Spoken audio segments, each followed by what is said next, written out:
here we are. I was supposed to start an hour earlier today, and then Twitch went down. And I finished work 15 minutes before I was supposed to start. So I'm a little what's the word? Are there words for this? Maybe there aren't. Oh, well, that's okay. Alright, so welcome to Wednesday, Umineko Day. One of the final times we're actually doing it. We're here, near the end. It's almost there. Next week, that's when I'm going to end the series. Hell or High Water. It's going to happen. And, excuse me. Next week, we're also going to start an hour early, so keep that in mind so that you don't miss out. Bring tissues. I just realized that I forgot to go grab some. I will go get them if I need them. And I'll try not to worry about it in the meantime. Oh boy. Alright. As always, let's start off with the content warnings. Let's not, because I forgot to edit one a little teensy bit.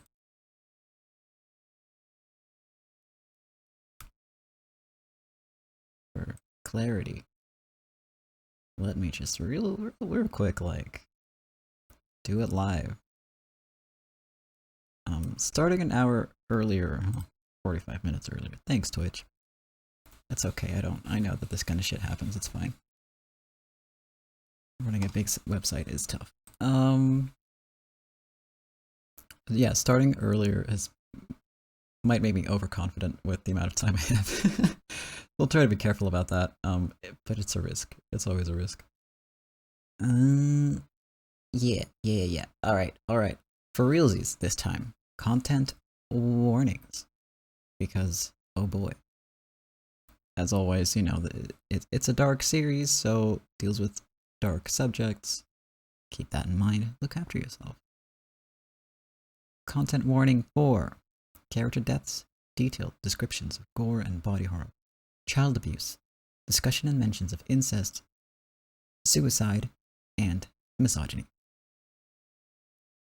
So those things might come up. The incest part most likely will not, but I keep it in there just in case the game throws like a curveball at me, and you know, I want you all to be informed.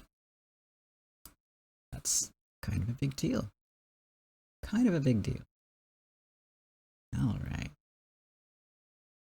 Let's see. Gosh, okay. I'll start up the game, as always. Do a little recap, as always. And then we're gonna continue where we left off. That's assuming that I remember what happened last time. I mean, I do.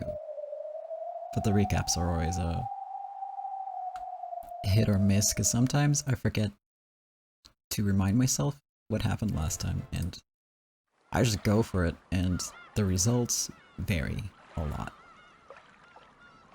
So, I hope I'll do a good job. But last week a lot happened, so no guarantees.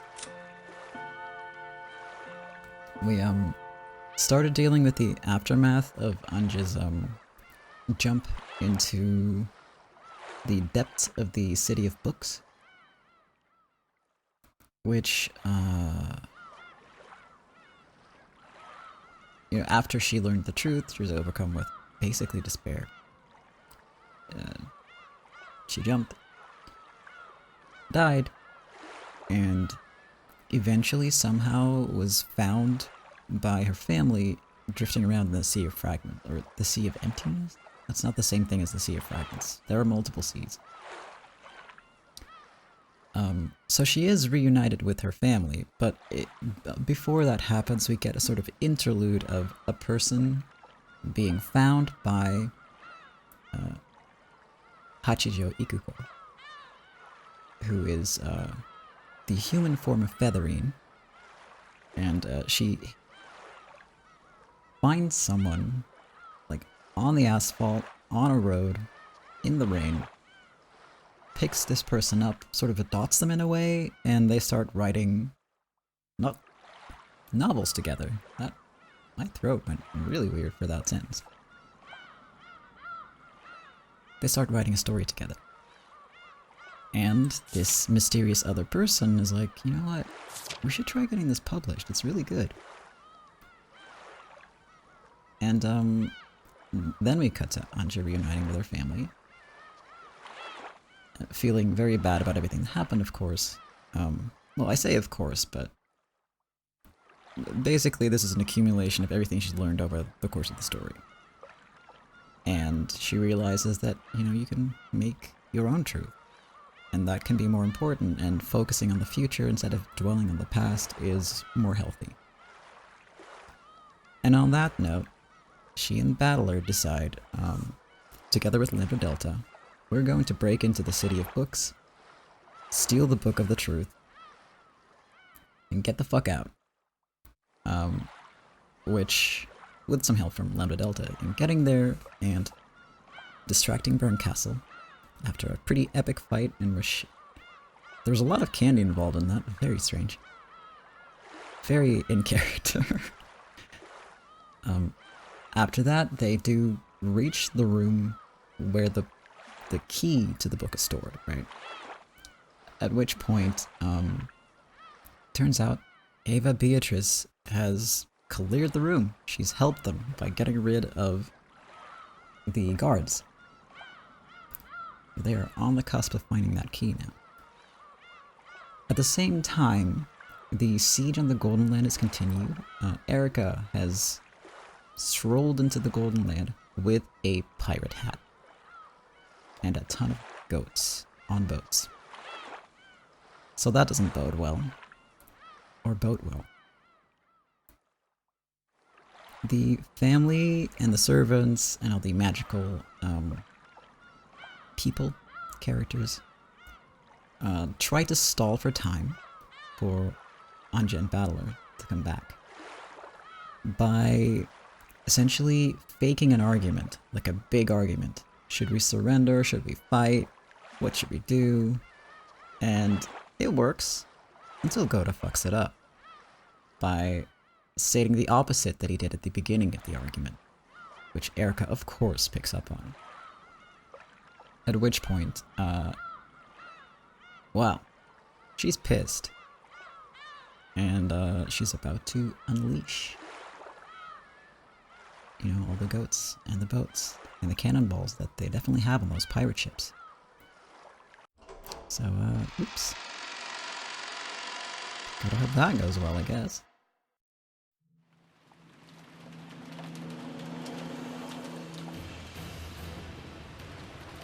Alright.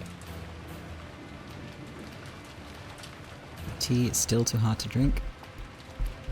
I did quite a bit of talking today, so whew, fingers crossed. I will do my very, very best. It'll be worth it.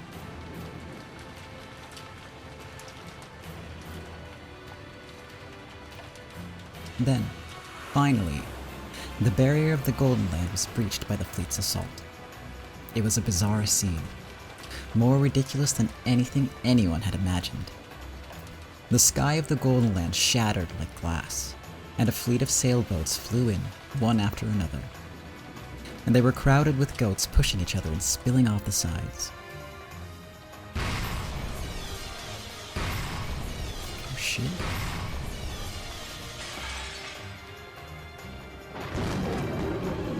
I love her hat, it looks so stupid. Come, let us begin. The final banquet in the Golden Land. Banquet. That wasn't some fancy metaphor, but a simple statement of fact. The overwhelming surge of goat troops came in like a tsunami. The residents of the Golden Land who stood defiantly were like a forgotten sandcastle on the beach. A fight between a wave and a sandcastle is not a fight. For the voracious, merciless goats now storming the food at a standing buffet, this was a feast.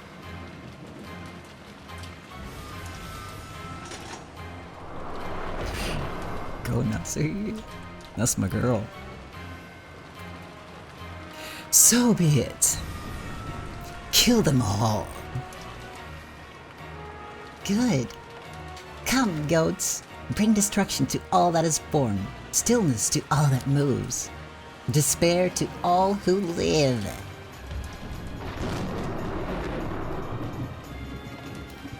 All those who could choose magic fired it off at once. With a shout like a thunderclap, the goat tsunami rushed forward. Everything collided at once, and there was a brilliant and terrible explosion. Sparks and smoke, flying splinters and screams. For just an instant, the fierce magical cannonballs fired by Beato, Virgilia, and the Chester sisters seemed to halt the goat tsunami in its tracks.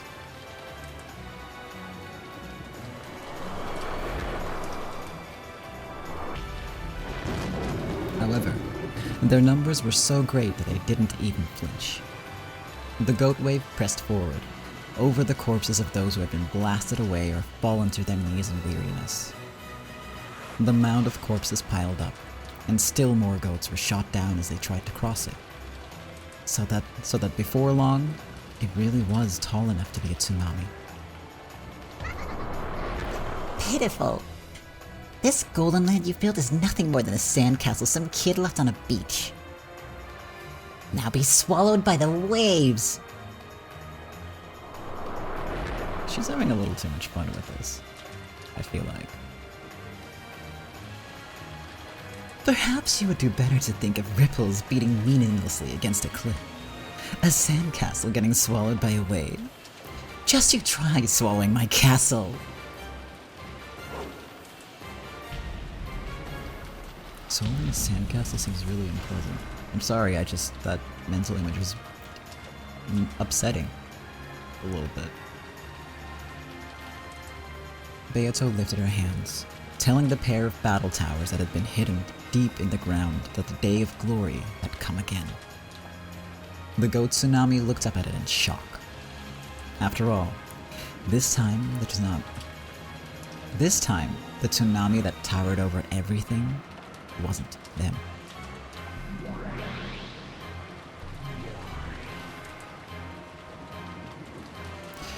Open fire!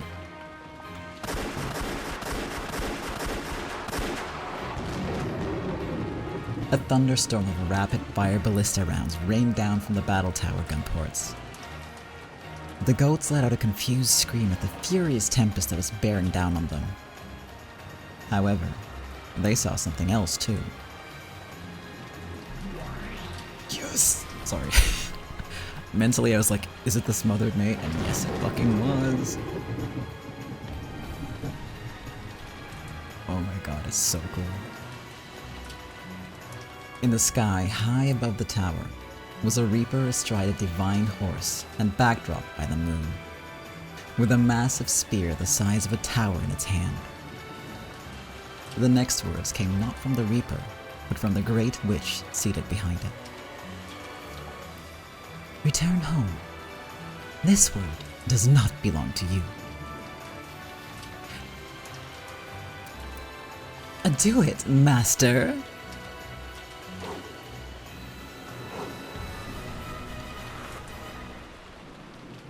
Well, that looked like it hurt.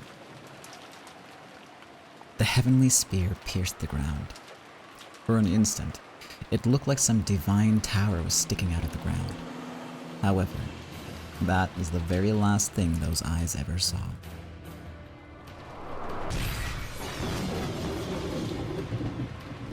The sacred spear was the embodiment of heaven's wrath, and the strength to bury an unhallowed city in a single stroke was unleashed upon the pack of goats.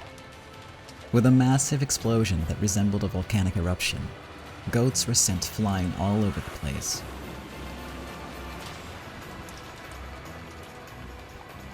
Not bad. I guess they really are witches. But is it enough? The enemies keep on coming.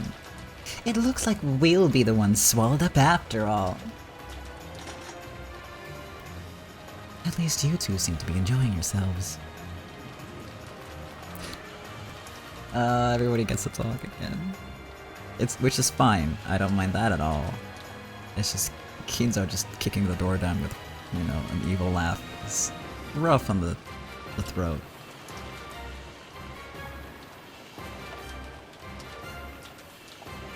It's okay, I have the power of tea and cough drops.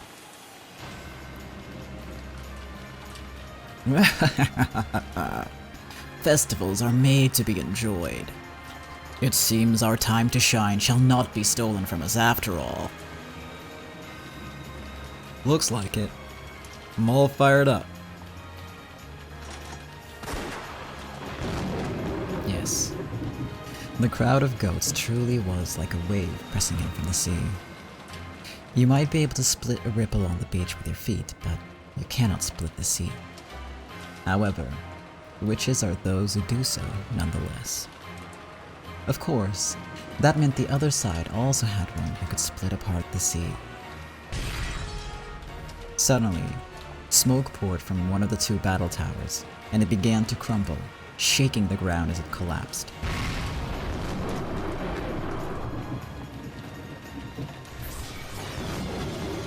Damn. What the hell happened? Over there. On top of the other tower. Erica. But of course, I should have expected your turn would come. On top of the other battle tower, Erica stood gracefully, wielding her scythe. I think that's enough to show the witches of the Golden Land proper respect. All magic is fake.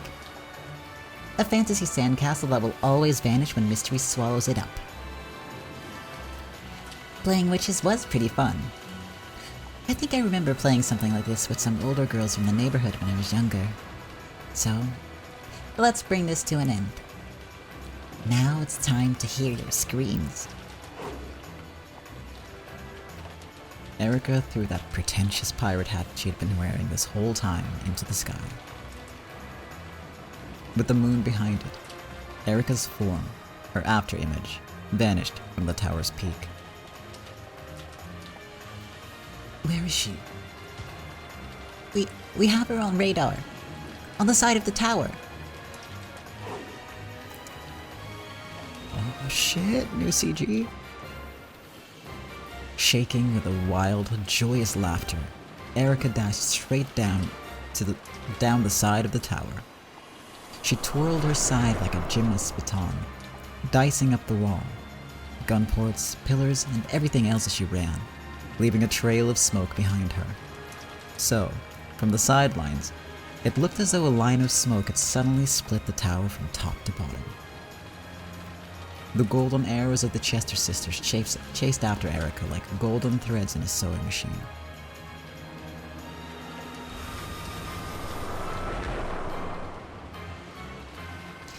You monster. Get yourself sewed and embroidered, yeah.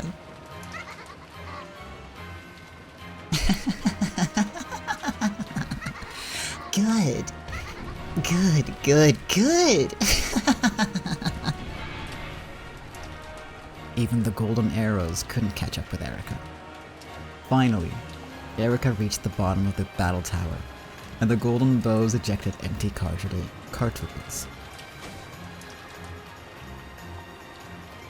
Explode, useless tower.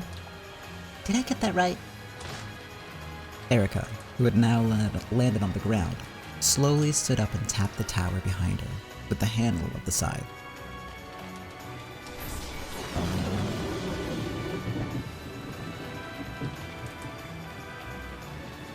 That tiny tap cut the final string that held the tower together, and the whole thing fell in on itself with an earth-shattering crash.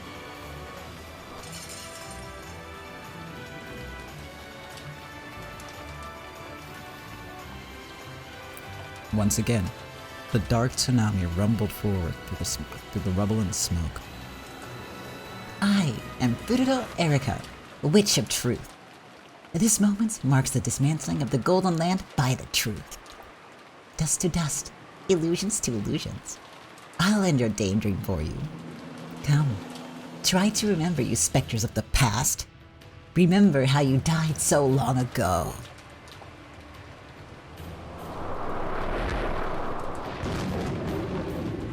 The goat tsunami swallowed everything up. When she saw them sink under the black sea of goats, Erika guffawed from atop the debris of the tower.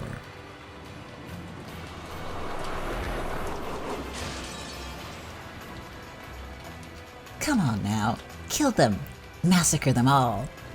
Cut off all their heads and stick them on spears. Ghosts of 1986, the time has come for the raging whirlpool of truth to swallow you whole and erase you. So long.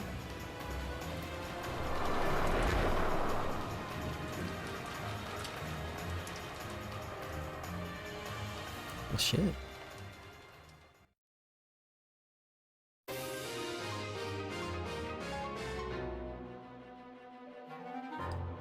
Ava had indeed broken the magic circle around the key beforehand.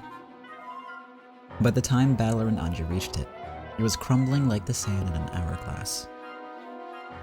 They tried punching and kicking it to make it break faster, but nothing they did hastened the process. It looks like she broke it a while ago, but it'll still probably take some time before it's gone. Just a bit longer, I think. If we can just buy time for 5 more minutes. Judging by the speed the magic circles were crumbling, and the general appearance of the whole scene, it looked like it would be over soon. However, as things stood, even if it was just 5 more minutes, would that be soon enough? They turned around. Beyond the bookshelf ravine was a universe. Even for Battler, who had seen Beato's fights many times over. The battle between Lambda Delta and Burncastle was so mind-defying that he couldn't think of a single word to describe it. When he finally managed to find a word, it was a universe. With each development in the battle between Lambda Delta and Burncastle, a universe was created between the pair of them. A Big Bang took place. A universe was created. Galaxies beyond number were born and erased, born and erased. Then, just when it seemed that a big crunch had occurred and the universe had met its demise, there was another Big Bang, and another universe was created. It was like watching gods playing. The two witches created and destroyed worlds over and over again, almost as though two creators were fighting to prove that their universe was the right one.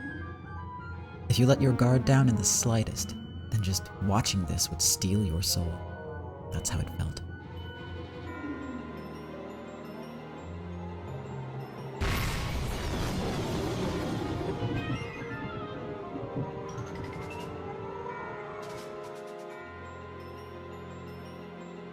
We'll be able to get the key back any second now. And then we'll be able to get back to the Golden Land with the fragment Lambda Delta gave us, right? Go back as soon as you get the key. I can't leave Lambda Delta on her own. You're going to jump into that fight? I can't leave her on her own. Their fight may defy common sense. However, they're perfectly and evenly matched. So, if anyone jumps in, even a single weak human like me, something might break. A perfect balance maintained by two great powers can easily break by adding even a little strength to one side. However, actually rushing in there to add that little bit of strength would be literally suicidal. Like a moth flying to a surface. A furnace, even. Surface has nothing to do with it. It might burn up before it even reaches it. Once you get the key, go straight back to the Golden Land. We don't know how long they can hold out, remember? I can't go back alone. Not when everyone is fighting. That's right. This is your fight. So fight. Though you regret not dying with everyone else, you must overcome that feeling and live in the future. That's what you decided to do, right?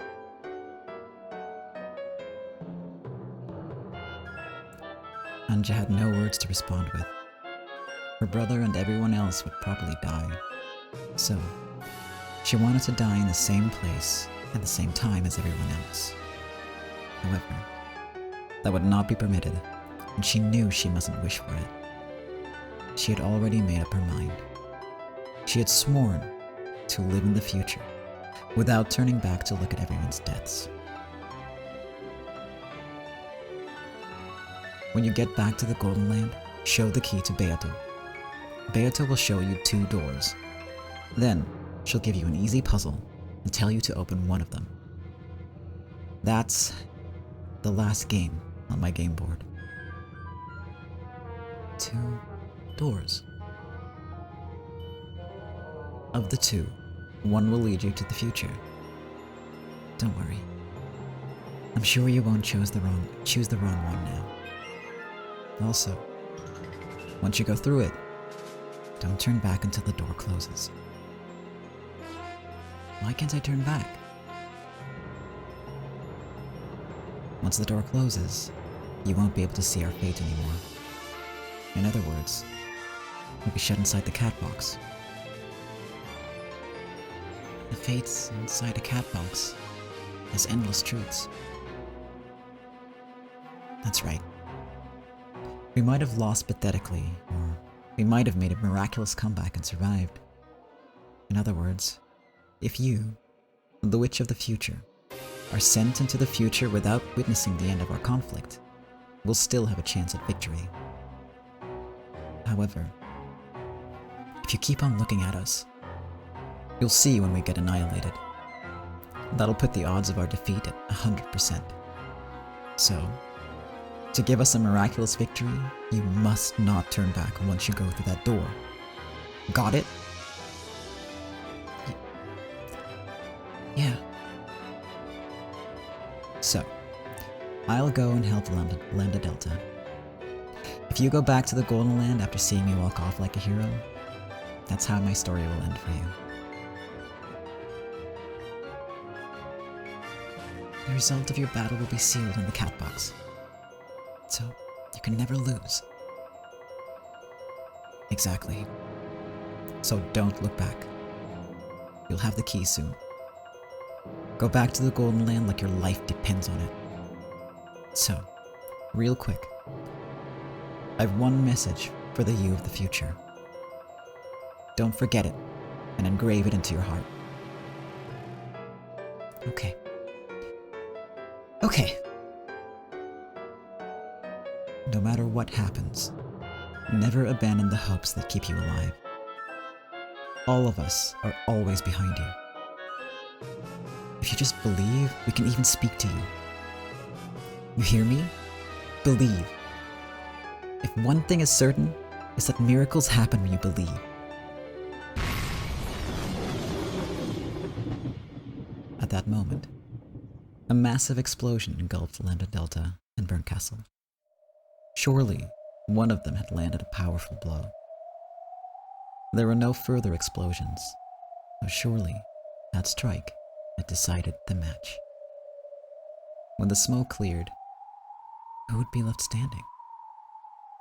The magic circle sealing the key still needed several minutes to dissolve.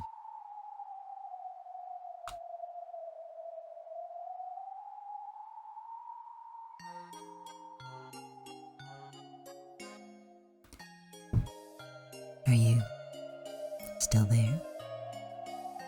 My beloved Lambda Delta. All that came into sight was Burnt Castle. There was no answering voice from Lambda Delta.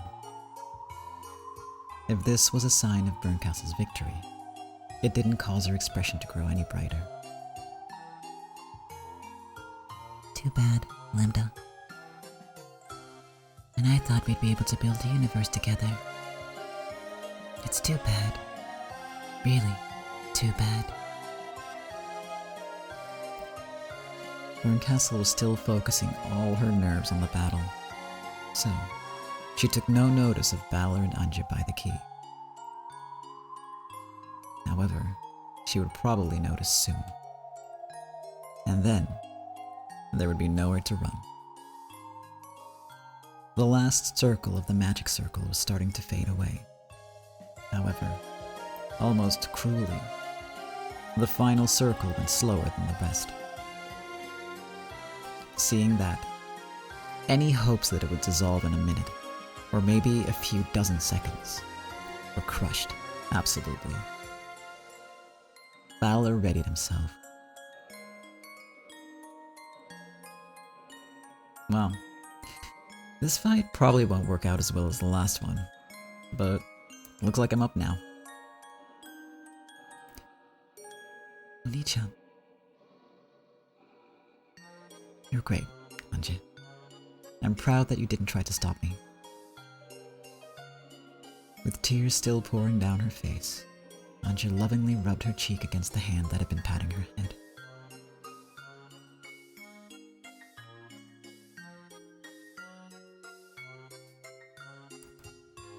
I've got to gather the kitties again. I thought Balor would be with her, but I don't see him for some reason. After all, one guy like him would be about as annoying as a pebble in my shoe. The smoke cleared completely, and they saw a huge cloud of candy bits floating around, like it was Lambda Delta's corpse. The star-shaped cookie bounced off of Berncastle's head. It was missing one of its points, giving it a lonely feeling. Lambda Delta. Live with me. We'll become a single universe, with you inside me. Berncastle chewed the cookie and swallowed it. This way, we'll always be together. I love you, Lambda.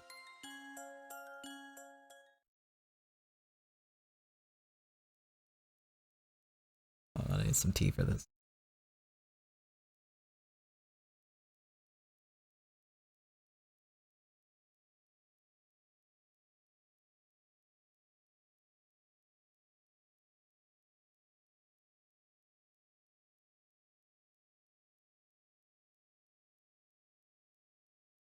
It's getting cold now.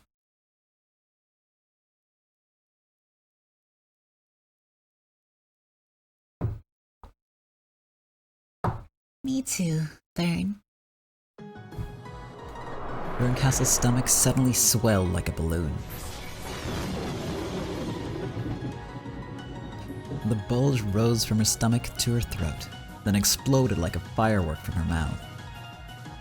Berncastle coughed up fireworks, sparks, and fragments of candy.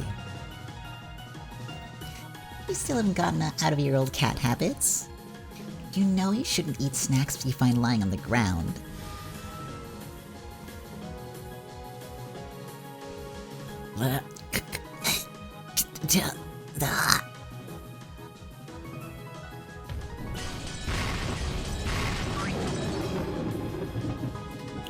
Berncastle kept coughing and spitting up exploding fireworks.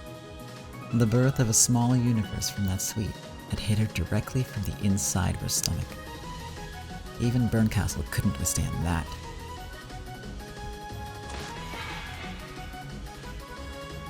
She repeatedly vomited fireworks so violently that it seemed her guts would spill out. Her body flickered in and out of existence, and she glared at Lambda Delta with a terrifying expression. Her body was flickering because she had taken so much damage that even maintaining her form was now difficult. How unbecoming, Bern. Your form is in disarray.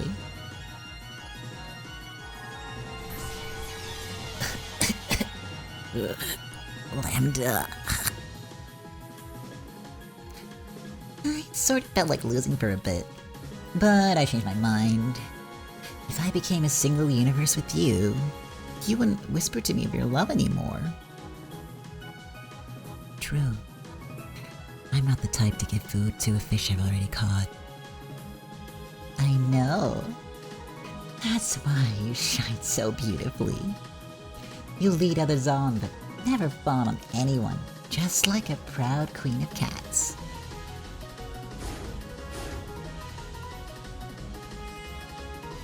I'll turn you into a cardboard box and make all your sides my scratching post. And I'll make you a shamisen, get bored after plucking one string, then put you in a cupboard and let the dust pile up on you. Specific. The goat tsunami had swallowed up everything, but sea spray was still flying about.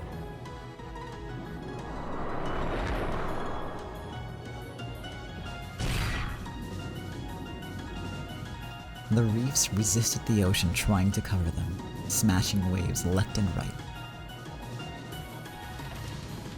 The Seven Sisters of Purgatory and the Inquisitors specialized at close-range combat, and were rapidly building a mountain of corpses. And the witches fought hard too, but they would have preferred to fight at a distance if they could. Just relying on fantasy creatures wouldn't be enough. In these battle conditions, all of the humans were thrust right into the center of the fight. Everyone in the Ushinomiya family displayed a fighting spirit equal to the witches and guarded their backs. Even humans are not powerless. They have guns. That's it. What if they don't have guns though? If the goats supported fantasy, they could use these as the ultimate anti-magic weapons. If the goats supported mystery, they could use these in a much more obvious way. Those .45 long Colt bullets delivered fatal wounds to each and every goat they struck.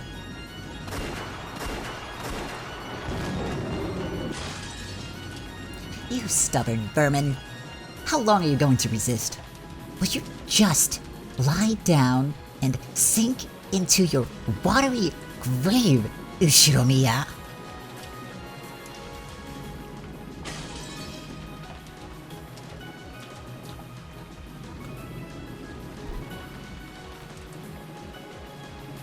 If you tell an Ushinomiya to sink, you'll just make them fight all the harder.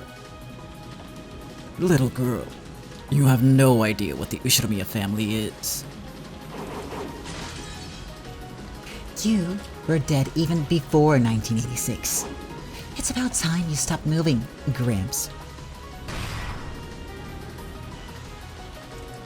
Erika's razor-sharp side buried itself in Kinzo's chest.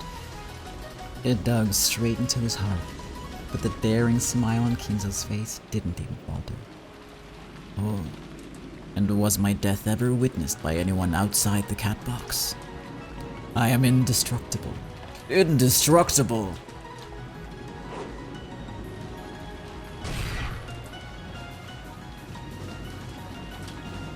Did you just...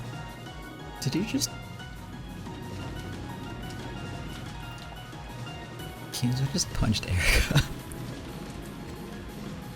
A punch containing all of Kinzo's last spark of life sent Erika flying.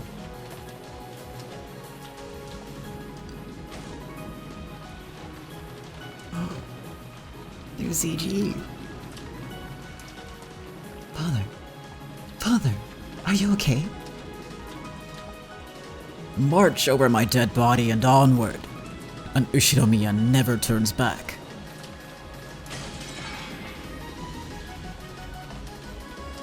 As Erika tried to deliver the finishing blow, Kraus stepped in between them, blocking the way. I will be your opponent in father's place. If it isn't the incompetent investing expert, it's pretty impressive how you managed to find all the worst bets and lose your money so quickly. And yet, at least I remember to tie my shoes. Huh? UCG. Erika tried to look down at her own feet, I cannot believe that worked, you clown, Erica. But what she saw was Krause's left fist. Krause's left uppercut made Erica float in the air. Not by magic, but by the simple laws of physics. For an instant, Erica saw the moon. I may have been incompetent as an investor. However, any of my college friends will attest to my talent as a boxer. I will not allow you to discredit every part of the Ushinomiya family, little girl. You damn small fry. Kano is an illusion. An illusion created by a lonely Jessica. At the school festival, I introduced Kanon-kun to everyone. Saku and Hina and everyone else. All of my friends can testify to that. Don't make assumptions about our relationship based on your own imagination.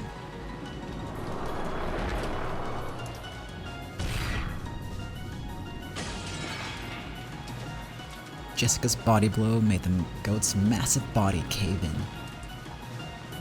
Splendidly done, milady. To think that you can wield such power in a tight spot like this. Well, sure I can. That's cause, even if I died right now, I think I'd be cool with it. This is the first time we've worked together, with you at my back. Too bad it's not cutting the cake. Jessica gave an embarrassed grin.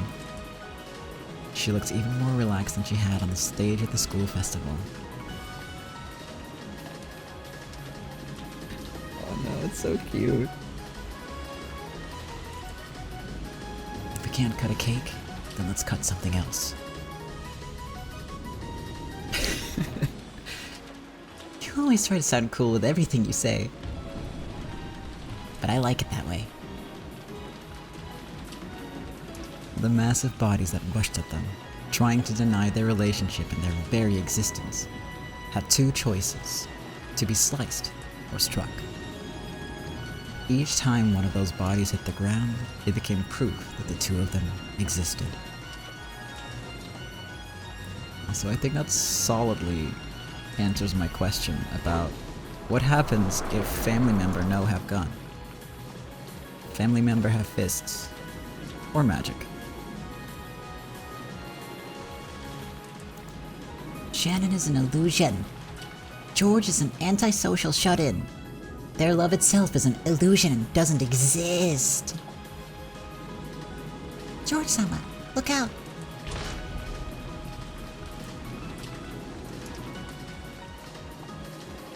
Hey.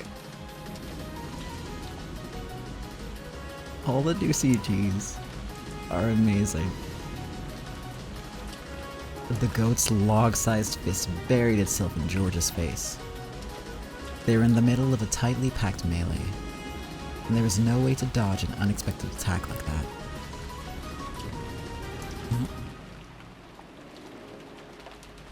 An antisocial shut-in, is it? Very well. Say what you wish about me. George had indeed been hit with a fist right to the center of his face. However, he didn't bend over backwards, not even an inch. The goat started to worry. What exactly had he hit? Hadn't he punched a human made of flesh? It was as though he had slammed his fist into a steel wall, and it was his fist that was hurting. However, the goat was too scared to move his fist from George's face. After all, if he did, the expression on that face would probably be terrifying.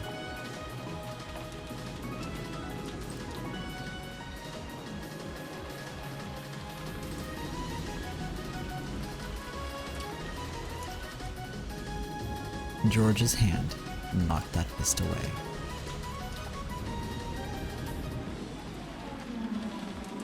You could probably get testimony from my old classmates from school. Yes, I was an antisocial person. However, there's one more thing that they'll tell you, something far more important. George was only grabbing was only grabbing the goat's massive fist in his tiny hand. However, that fist was being crushed as though it had a vise around it. Even though the other hand was so tiny, the goat couldn't even move its fist. Ushiromiya George never fought for himself, no matter what happened to him. He was a coward who ran away from all threats. Everyone will tell you that. However, they won't tell you that he never got into a fight. I accepted the fact that someone as pathetic as me would be bullied. Holy shit! George, what the? Damn! Hey Kat, welcome to the stream. Don't worry, you're not an hour late. It's 45 minutes late, technically. Twitch had a meltdown. You didn't miss a whole lot. It's mostly been fighting so far, but if you get the chance, go back. Purely for all the awesome one-liners and cool CGs. So far, Burncastle and Lambda are still fighting. It seemed like Burn won for a second, and then Lambda made a comeback. Battler and Anja are still waiting for the key, and this is a full-scale attack on the Golden Lamp. So that's a little recap for you. However, there were people who took my side in spite of all my flaws. And when those people were bullied or harassed,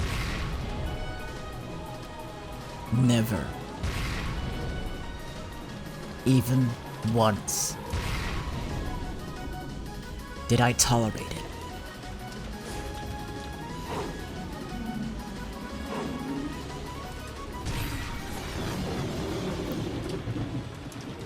George, I take back some of the things I said about you. Not all of them. Some.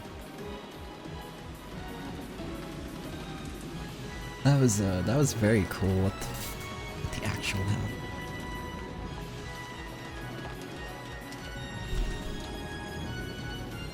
Yeah, it's just... If these people don't have guns, they will just punch you. And if they do have guns, they will shoot you. This is a scary family. The goat's broken teeth flew through the air. George's leg split the heavens. Okay, I guess he's kicking instead of punching. Still. Shannon approached George for his money and... The goat's filthy finger touched Shannon's back. That finger exploded and boiled away. My love for George-san is true and pure. George-san must have kept all the letters I wrote him. Read those, and you'll have your proof. You can write anything in a letter. The contents of a letter are no proof of true love. True, if this was like a crime boss type family, they would be even scarier. A blazing red light charred the goat's entire body. Shannon slowly turned around, her face full of rage and contempt.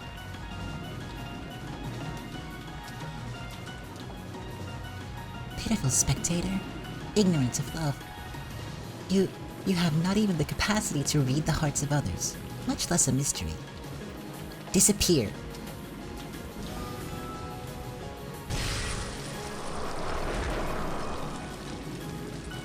An absolute barrier rose up around Shannon, incinerating the goats around her with its intense heat. Okay, everyone's just getting a CG. I'm a big fan of this. This is great. Hold on, I can't do an evil laugh while I'm smiling.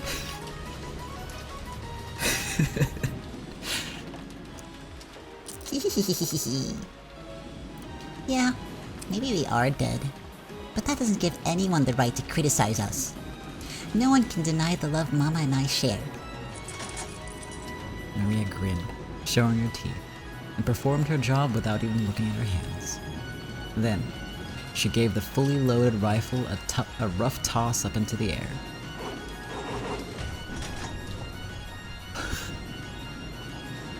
Come and get some. Oh my god, the little smile on her face. Like, yep, I did my job. I'm a good kid. Loading a gun like an expert. Rosa, who stood back to back with Maria, caught it without turning around. Everyone's so badass. What the hell? No, that wasn't quite it. No, it wasn't quite it. I misread, so I read the same line twice. Maria's throw had landed the gun directly into Rosa's already outstretched hand in a precise blind exchange. Rosa's head was pointed at the ground, and she stroked the frigid trigger with her index finger. She's not even looking. She's not even aiming. If any of you doubt my love for my daughter, step forward. The crowd of goats, cowed by Rosa's ferocity, dared not approach. Then I will deny it. Being the serial cheater you are, you were always off playing around with a man and leaving Maria all alone. Nothing like that is written anywhere in Maria's diary. You should know better than anyone else. Rosa didn't love you. She was a total shithead of a mother who regretted even giving birth to you. Erica peered at the unfeeling moon, the taste of metal in her mouth. For a moment, she couldn't make sense of her new situation. Was that cold feeling on her back, on the ground? Huh? Why am I lying down? And wasn't the moon full? Why isn't it now? Come to think of it, my teeth hurt. There's something cold and hard. Then she figured it out. She was lying sprawled on the ground with a gun barrel shoved into her mouth. And the thing splitting the full moon was the angry king of wolves protecting its child.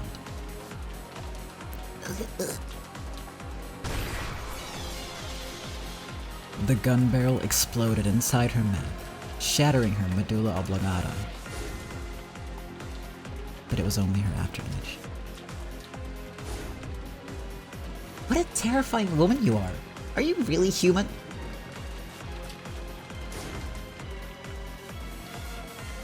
Having escaped death at the last moment by leaving an afterimage, Erica was confronted at her new location by the glint of metal, which had been there even before she reappeared.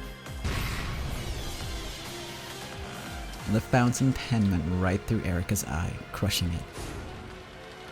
Of course, that was another afterimage. However, when Erica escaped and reappeared somewhere else, a heel was already there waiting for her. From the goat's perspective, several afterimages of Erica seemed to have appeared at once, and all had been taken out simultaneously by Rosa.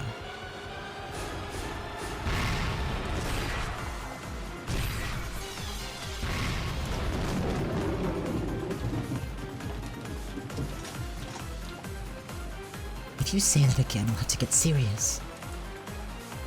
Mama's really strong.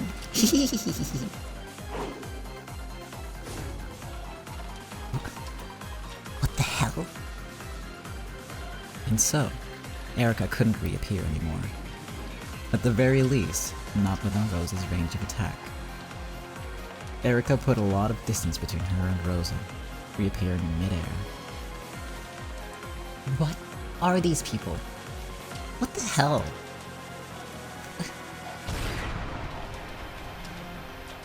Erika's animal instincts made her turn her head slightly to the side just in time. Where her head used to be, there was an odd shower of sparks. It wasn't magic. It was a real physical phenomenon, caused by lead smashing against lead. To think that 2 bullets shot from different angles could have flown with impossible precision at where her head once was, so that both of them hit and bounced off each other like billiard balls. Oh, so close.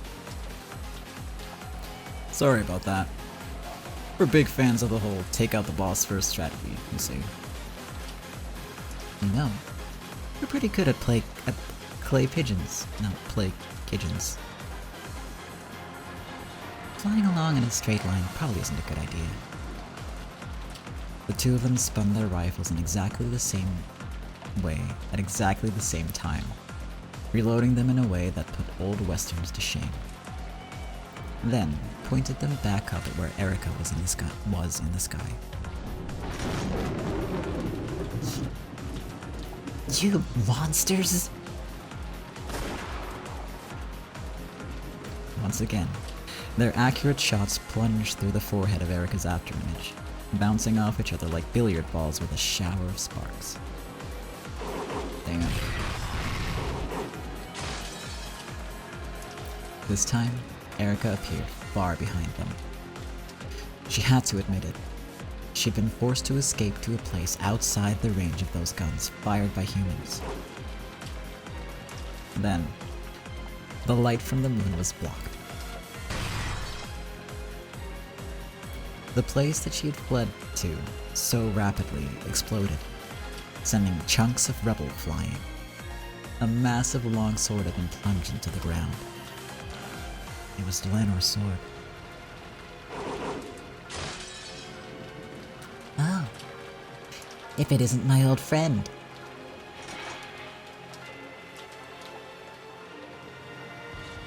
Erika had dodged it by a hair, but this bulky, brutal longsword was more of a cannonball shaped like a sword than something for cutting with.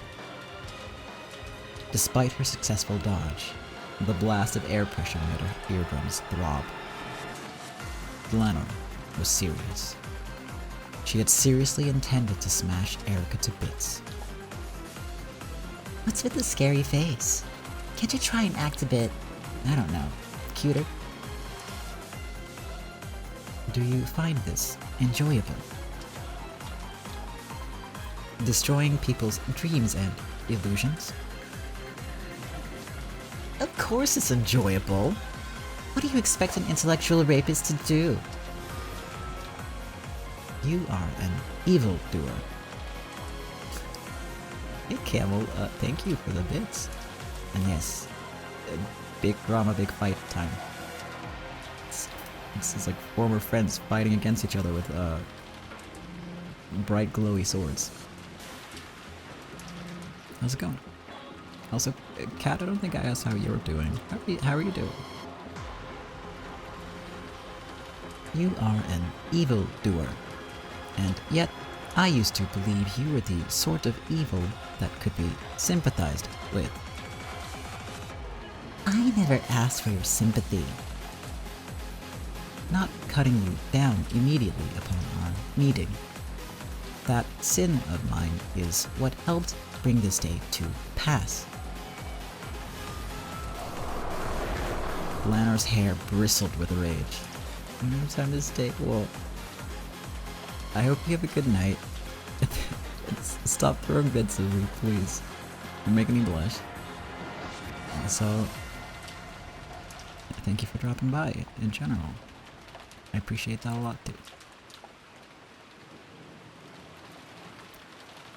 Lanor's hair bristled with rage. And she also gets her own freaking badass CG. Also, Cat, glad you're doing great. Seeing this expression on the one she had once called a friend pinned Erika to the spot. My friend, allow me to free you before you can suffer. I will not allow you to bear any further sin.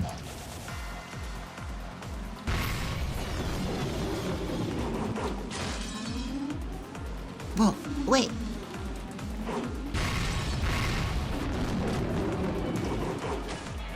She does want Erica to die the death. The great equalizer is the death. The force of anger that welled from Delano's whole body struck Erica. Or rather, the swirl of blasting wind from Delano's massive longsword sent her flying. Did you see the little pout? That's my favorite Delano face. As Erica took leap after leap backwards to escape the bladed cannonball, it smashed apart the ground in the spots where she had just been. So, it almost looked as though Erica herself was smashing the earth beneath her with each backwards jump. Delano. Friend of mine. Rest in peace. Die there. Once more, the great longsword split the air and pulverized the ground. However, this time, Erica was nowhere to be seen. Where had she escaped to? This time, Erica had broken the barrier of the Golden Land and landed on a ship whose bow was barely in sight. Practically speaking, she had run away. Fully aware of this, Erica howled, her face contorted with humiliation. Her shoulders heaved with her breathing, and she had even forgotten to fix her hair. The scythe fell from her hand and landed with a clank to the floor. That sound brought her back to her senses.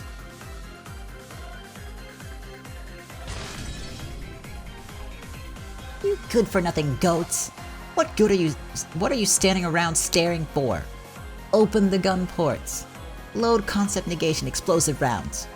Don't worry about aiming, just fire!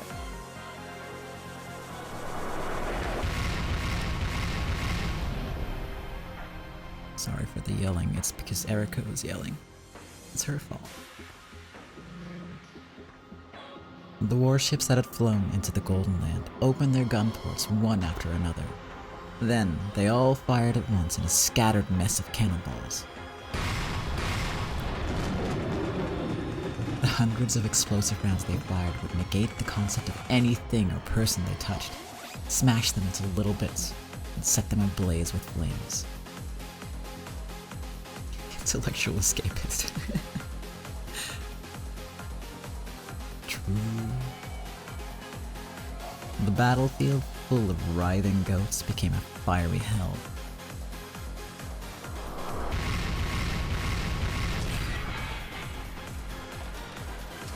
No! A cannonball smashed the arbor. Not the arbor! The once beautiful garden maze was burned down piece by piece, and the fleeing gold butterflies were drowned in flames, burning into nothingness like little scraps of paper. This was no longer a battlefield where two sides fought for victory. It was just a confused, hellish pot. The Golden Land was being torn apart.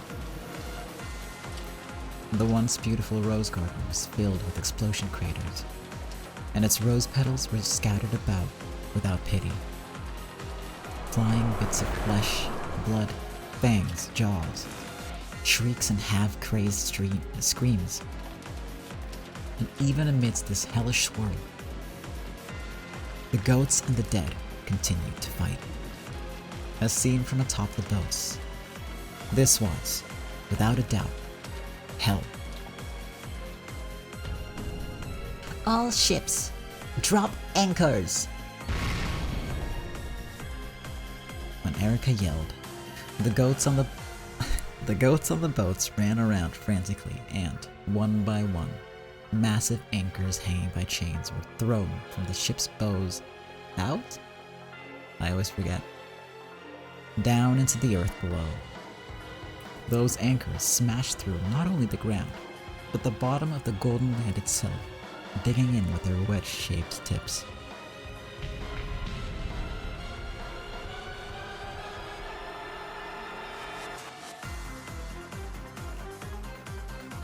Erika? Oh, Beatrice-san. What a huge battle this is. I was worried that I wouldn't be able to find you. You know, because I was too busy running away. However, Beatrice landed on the front tip of the warship, facing off against Erika, who stood on the bow. Bow? You will not be forgiven. I'll finish you myself right here. Beato jabbed with her pipe.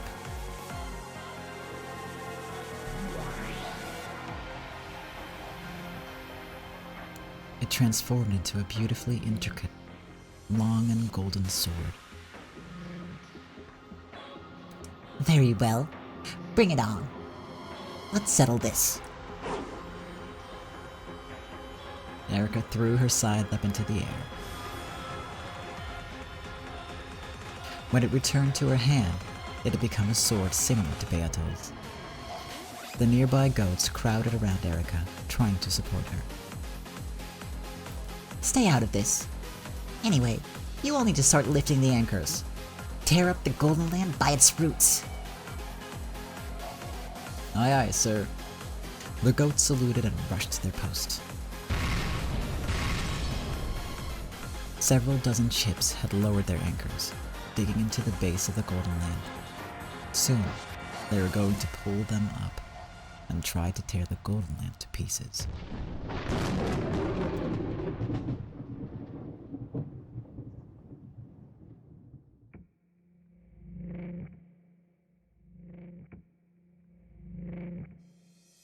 Have I mentioned I love her lately? I don't think I have in a while. I love her.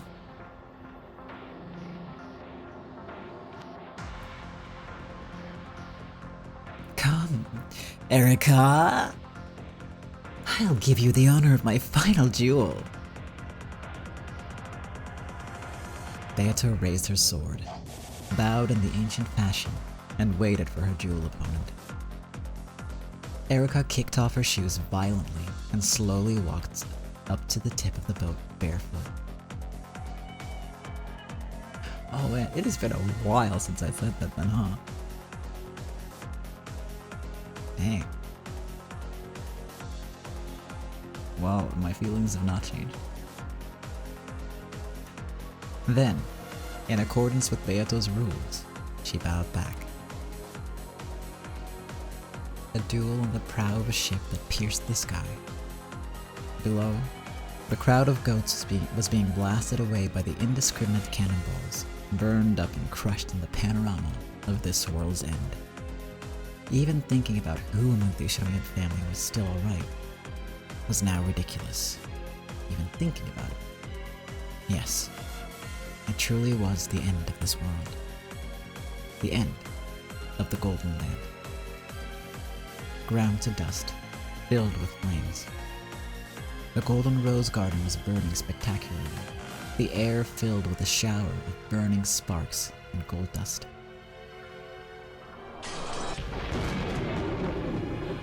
The ground, the base of the Golden Land, creaked as fissures ran through it. All of the ships started pulling up their anchors at once. Crowds of strong goats used all of their monstrous strength to lift them. The anchors that dug into the Golden Land's base spread cracks throughout the entire Golden Land. Not just the ground, but the air itself was filled with cracks, and shards of gold fell down everywhere.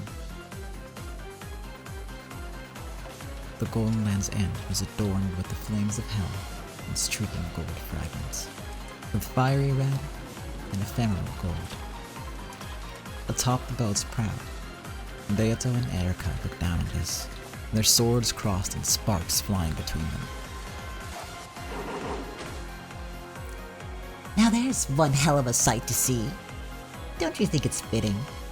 The perfect final chapter for your tale. The Golden Land may meet its end. I may perish as well.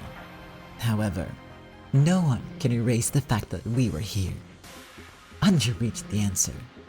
The Witch of the Future has a mission and hope, and will soon go off on a new journey.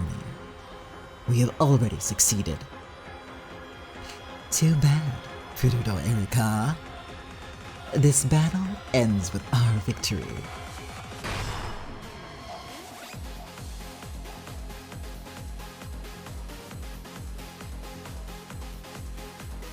A duel between the master of the illusion called the Golden Land and the witch who controlled the truth. The earth split between them. The Golden Land was torn up. The catbox known as the Golden Land was ripped apart, and the nothingness below peeked out through the cracks. The scrambling crowd of goats fell through the gaps and were swallowed by the sea of nothingness. Beato's friends were also among them. They helped each other, stretched out hands to each other, intending to hold on to everyone to the very end. But that is such a fragile fantasy, and what romantic optimism it is to embrace it at the end of the world.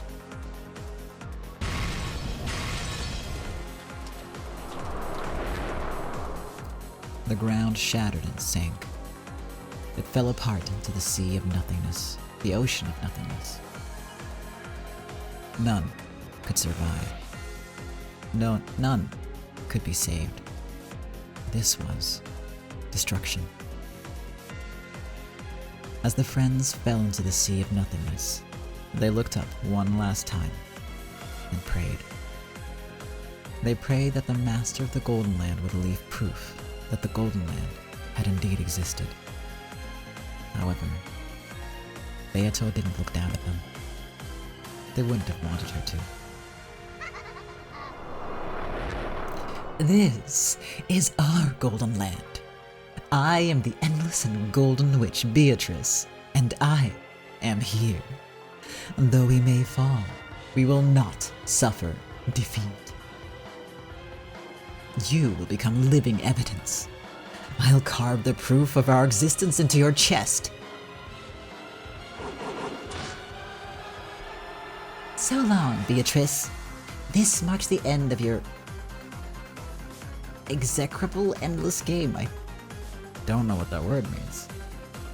Damn, Erica. Fall into the depths of hell, you illusion.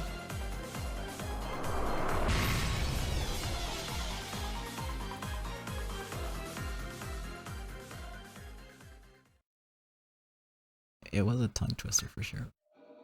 She loves doing that. That's like her thing.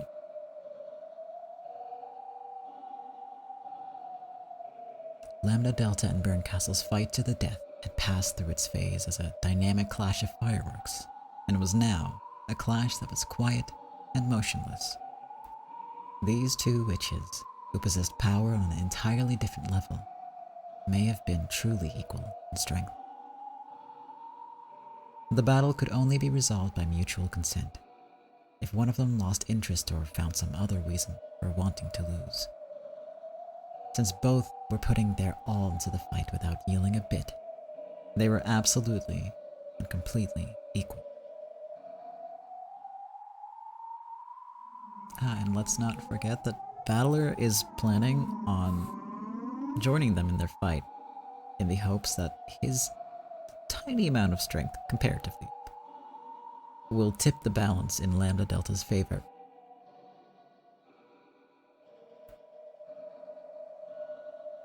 So I'm gonna grab a cough drop real quick.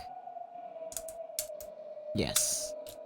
They have made it to where the key is, but they have to wait for it to become accessible because of the magic circle protecting it.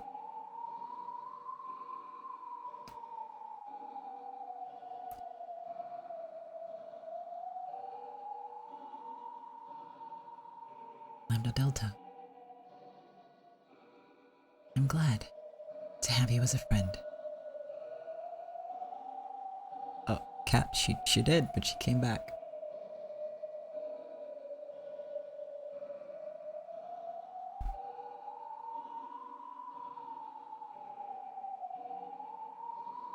She has sort of resurrected, basically. And had a nice chat with her parents and with Battler, and then they decided to go here to the City of Books with Lambda to get the key to Ava's diary back. Which is quite the adventure.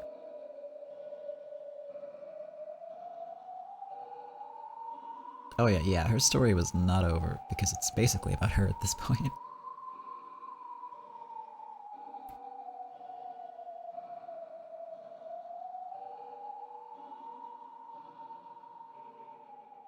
To be clear, that's not something you missed in this episode. That happened last time.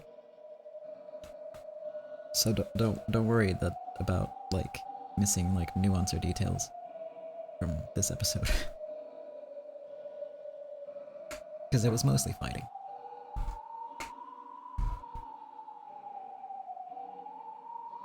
Just taking a quick water break while the clock is ticking.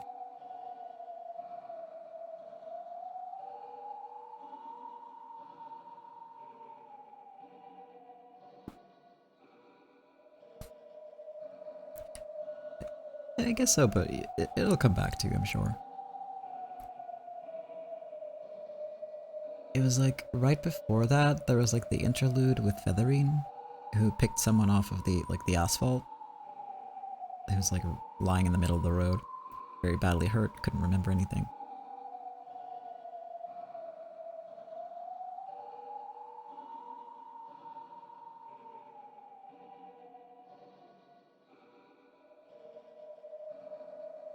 Mm-hmm. Yeah, it was right after that.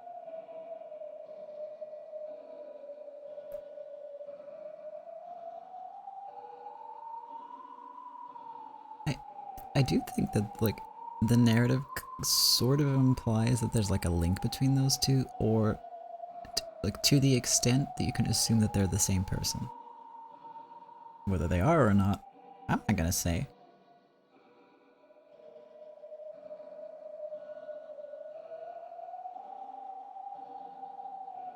Alright. Damn it. Just a bit longer. Just fall apart already, stupid magic circle. Balor got irritated and punched the magic circle, but there was nothing he could do except continue to watch over it. After all, the only way to dissolve it was by waiting. However, the pair of them still felt relief, if only a little. Lambda Delta really was strong. Even in a battle this spectacular, she fought on an even footing. No, if you also took confidence into account, she seemed to have a slight advantage to Balor's eyes. She would probably manage to buy them enough time. Anja would take the key and be able to return to the Golden Land. They just had to endure a bit longer. However, they had no way of knowing what Lambda Delta's fate would be after this. She had disobeyed the Senate, the highest level witches in existence. A brutal fate probably awaited her. However, even knowing this, Anja had to step forward into the future, without looking back. That was the single duty given to her, the Witch of the Future. Oni-chan, what's that? Something's coming towards us from a long way away. Crap. Are they enemy reinforcements? Lambda Delta and Burncastle were glaring at each other, so they didn't notice. Heading towards them from the distance were several emerald green glints. That light showed that they were enemies. But there's only a few of them. They won't be a match for Lambda Delta. All of the cats so far seemed like fish in a school, giving the impression that they'd be terrifying as a group, but not much of a problem by themselves. However, there was something different about the lights approaching them now. They were approaching in a beautiful, ordered formation, like a constellation. Battler quickly realized that this was something formidable.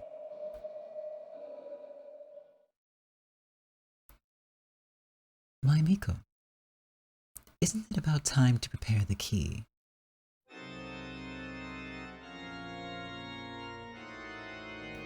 Just by her tone, Battler was able to tell just how great a witch this was.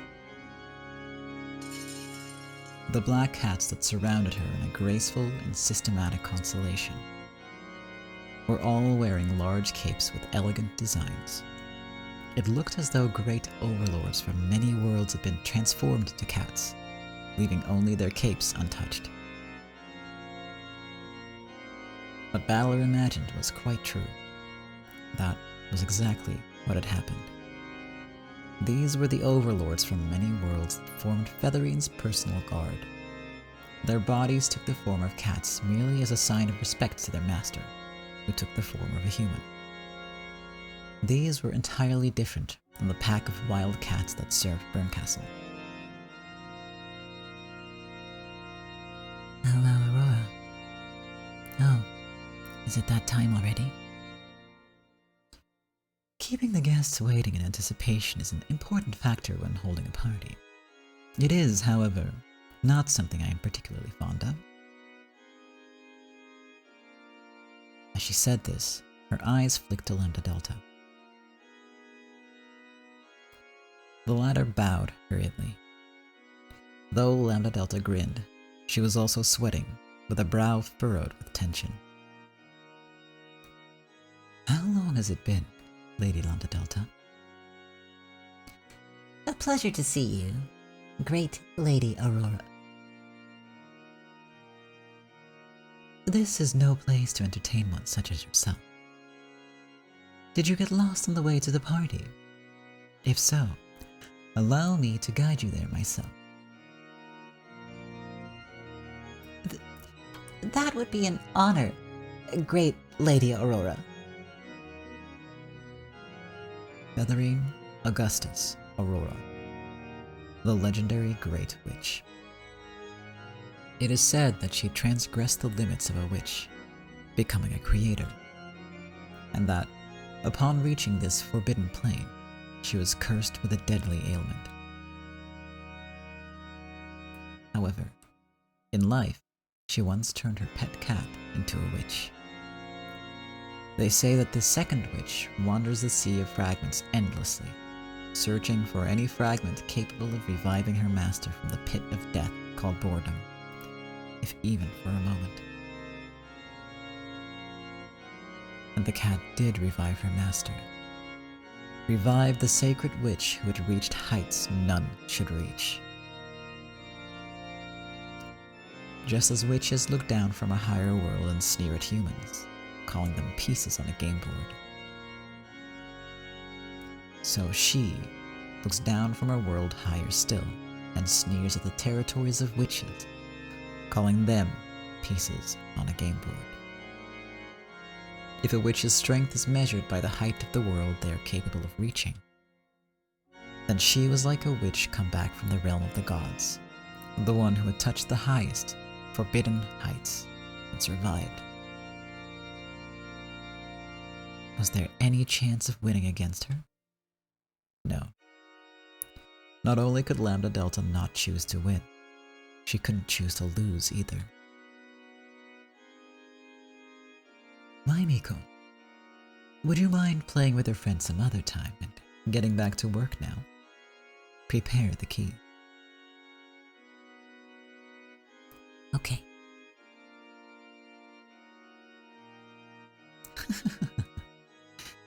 The simple, naive way cats forget their errands partway through doing it is their true charm. Don't you think so, Lady Lambda Delta? Lambda Delta didn't say anything, but hung her head low. From this position, it seemed that the key's seal would dissolve at any second. However, Burncastle would probably find Battler and Anja before that. Once those two got their hands on the key, they could leave this place immediately. but that was only if Burncastle and Featherine didn't find them first. Burncastle couldn't be allowed to move from the spot. Looks like that's game, Lambda.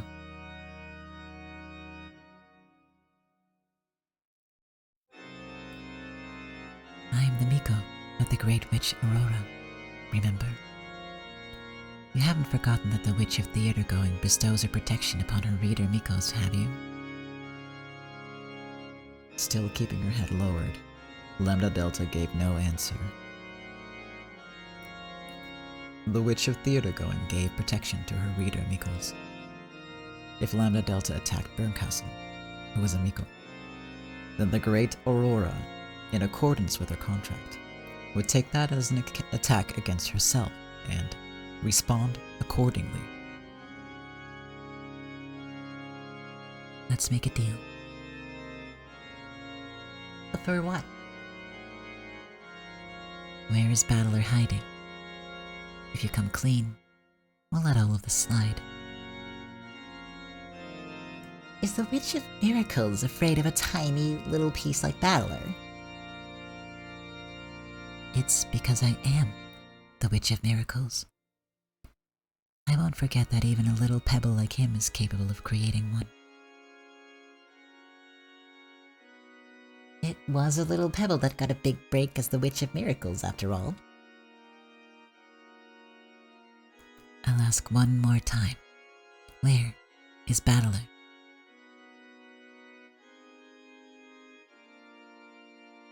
Too bad, Lambda. It looks like that's your answer. Burncastle turned her back on Lambda Delta. Then, she told her master that she was leaving to prepare the key, and she started swimming towards the key room. If I let her go any further, she'll find Battler and Anja. Battler readied himself. This time, it was his turn to become a sacrifice.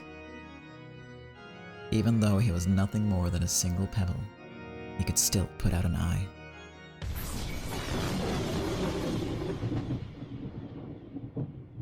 A candy firework exploded right in front of Burncastle. Lambda, you really are a moron.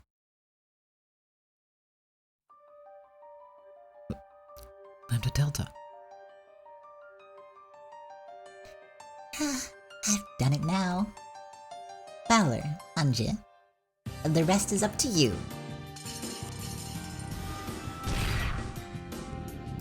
The cat overlords changed their formation, becoming a ferocious constellation that surrounded Featherine. Then, each drew the most terrifying of magic circles from their respective worlds and began to chant.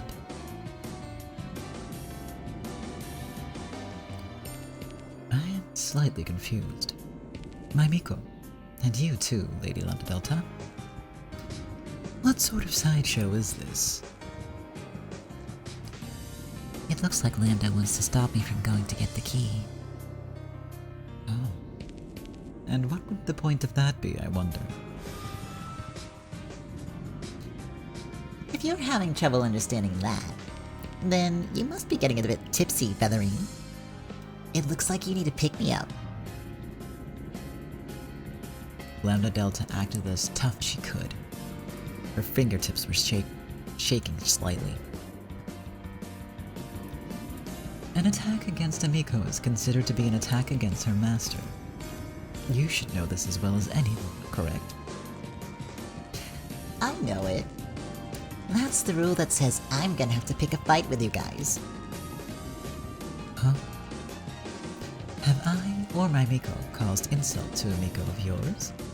If so, then please accept my apologies. But will you not tell me? I don't believe you have a Miko at the moment. How long have you had one? As for that, I've got a ton of them. 30 or 40, I think. Maybe even more. I, Lambda Delta, will handle any fight picked against one of my Mikos, no matter who the opponent is. All of them are certain that a happy ending will come. As the Witch of Certainty, I can't abandon people who put their faith in certainty and work hard to achieve their goals. Your tale would not be a disagreeable one. It would be worthy of my viewing. However, I am not a spectator at the moment, but a performer. I know that you are my Miko's close friend, so I will give you one warning. Remove yourself from this stage. I will prepare a special seat for you in my audience seating. I've been thinking about which is more interesting, your tale or the tale I've been watching. And your conclusion? Balor's tale is 100 times better. Sorry, but I'll be getting Best Supporting Actress this year. Hey, you guys, you better vote for me in the last character popularity contest, okay? At least in the top 5, got it? Who are you talking to? As Lambda Delta pretended to joke around, she calmly glared at the one weak point. If she had a chance for a single attack, then a 1 in a billion shot at victory existed. That horseshoe-shaped memory device floating around Featherine's head. Without that, she couldn't preserve her own being. Destroying it would be impossible. But if Lambda Delta could just jar it a little, she might be able to make it bug out. At least once in the past, Featherine's memory device had been damaged, and her personality and appearance had changed. However, she was aware of that herself and probably wouldn't let that happen again, no matter what. Very well, Lady Lambda Delta. When you've finished your script, feel free to send it in whenever you wish. The script is simple. Just one line. The fantastic, cute Lambda Delta-sama took out the evil mastermind Aurora in a single shot. Foolish Lambda. I never realized how stupid you were.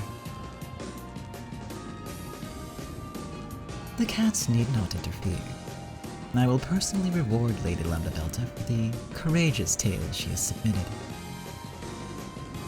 You will be granted a fitting tale and a fitting ending for her bravery.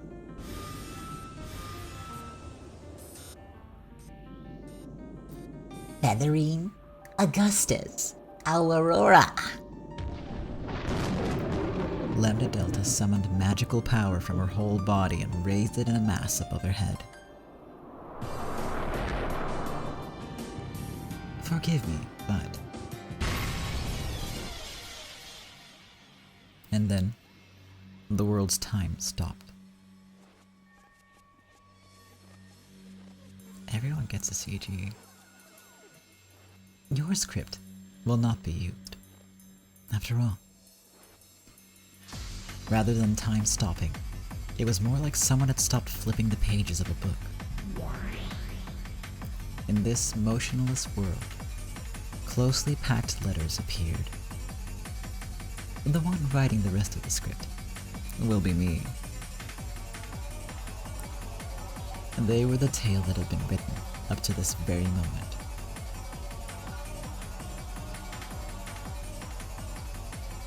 Featherine, Augustus, Aurora. Oh, this is Hearst. That's what the font means. Lambda Delta summoned a magical power from her whole body and raised it in a mass above her head. That was where the paragraph ended. In this frozen world, Featherine sat with her arms crossed. How troublesome.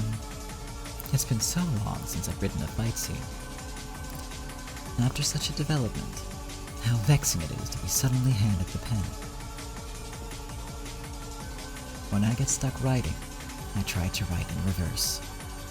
In other words, instead of starting at the beginning, I start at the end and go backwards from there. That way, it's easier to set up foreshadowing, and I can write the story with my vision for the end in mind.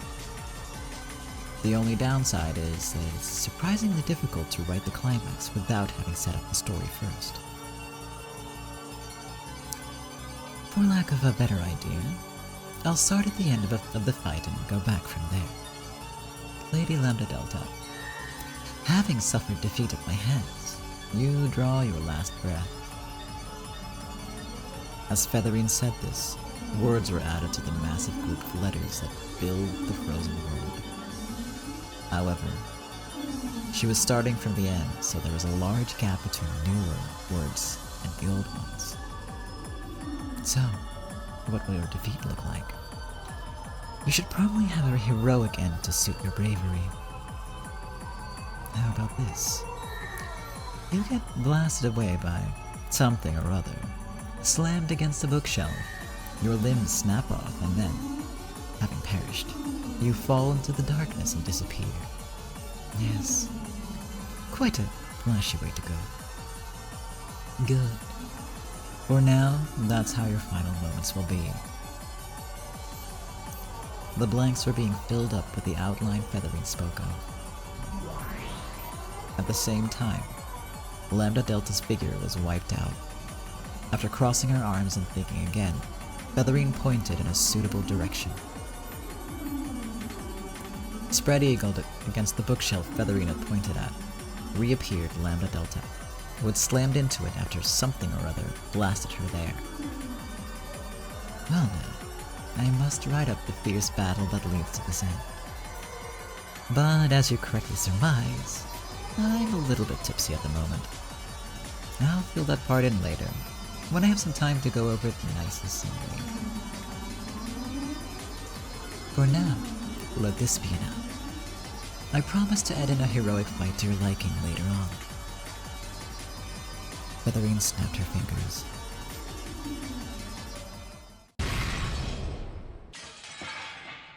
Lambda Delta had no idea what was going on. Before she could even blink, she was suddenly here, slammed against a bookshelf.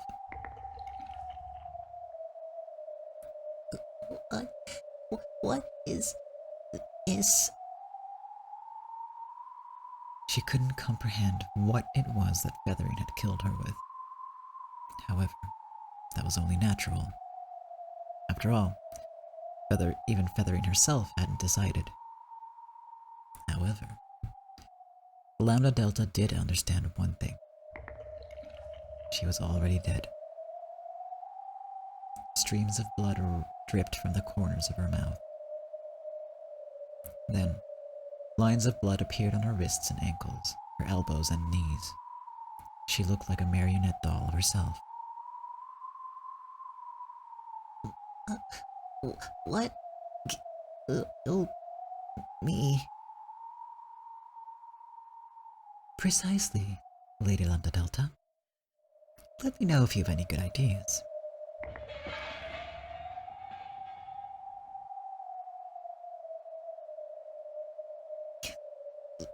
You monster.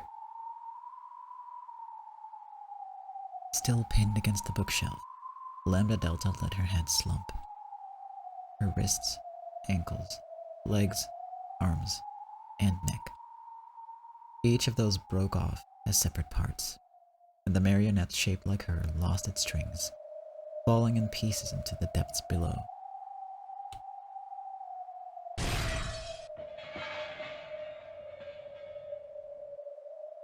Nothing remained. It was all swallowed up by the darkness beneath them. A monster, she says. Quite a compliment for one such as I.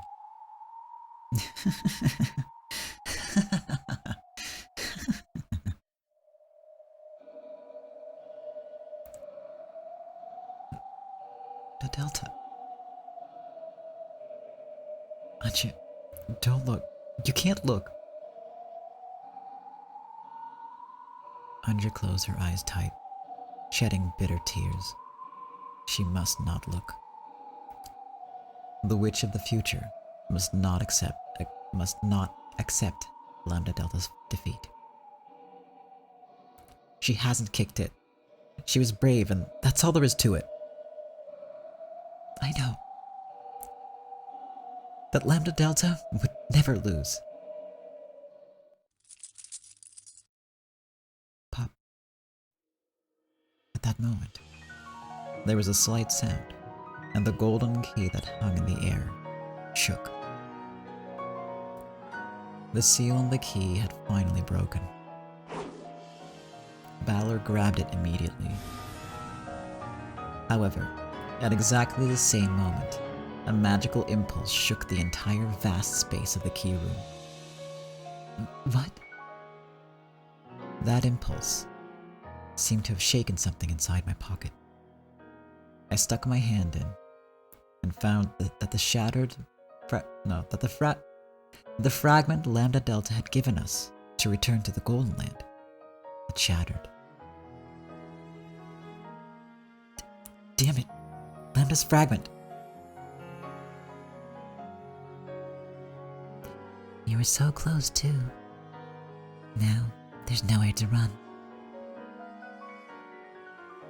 Berncastle. If Lambda had been a little cleverer, she probably could have bought you 5 more seconds. Then, you would have taken that key and escaped to the Golden Land. Looks like the Miko suffers too when the Master's a fool.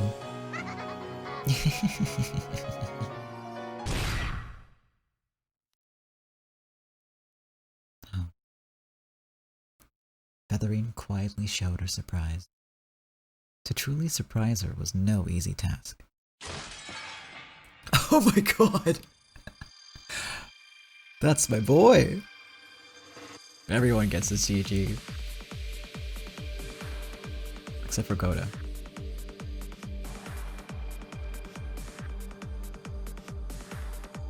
The Witch of Miracles, who boasted that no one could even step on her shadow unless she wished it, fell. After taking Balor's right fist to her face, she fell.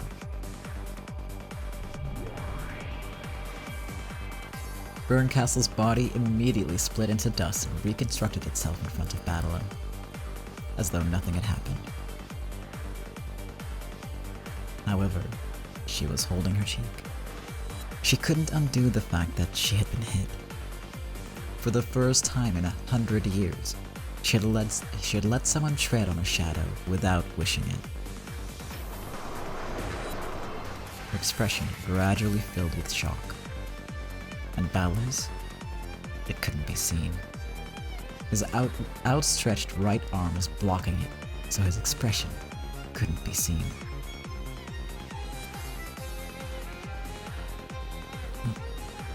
What? Take it back.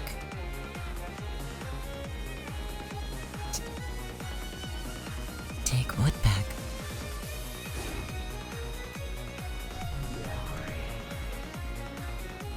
She didn't let the next strike hit her. Berncastle vanished like mist, then reformed a short distance away. However, Balor had only missed by a hair's breadth. Not because she had intentionally made it so, but for real.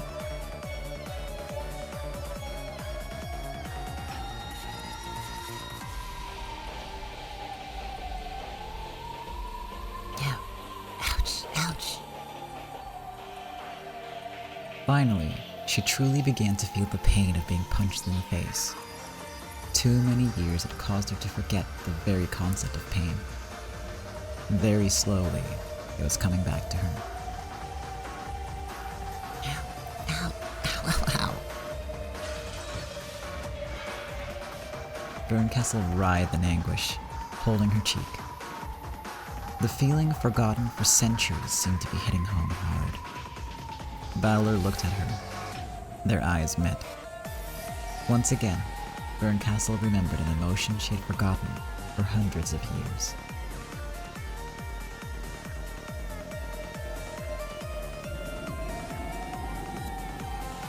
Does it hurt?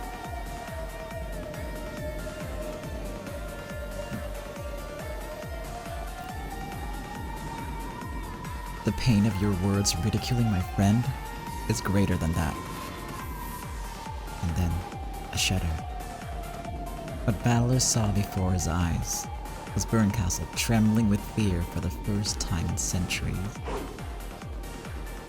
To Berncastle, it didn't even look like Battler was rushing at her to deliver another punch. It was as though she was being sucked towards where he stood with his furious fist raised. As her eyes opened wide in terror, Battler's massive fist filled her vision. Of course, he wasn't capable of hitting her. Berncastle was just like a shadow. It was true that trying to grasp her form was meaningless, akin to growing envious of the moon reflected in the water and trying to hit it with a stone. You cannot smash the moon on the water surface simply by throwing stones at it. However, Battler threw and threw, over and over, determined never to allow the moon to appear there again. Fiercely thrown pebbles tore the water surface. They smashed the moon's reflection, splitting apart the water surface itself, leaving even the bottom of the pond bare, breaking through everything. And that certain and absolute willpower broke through to a miracle.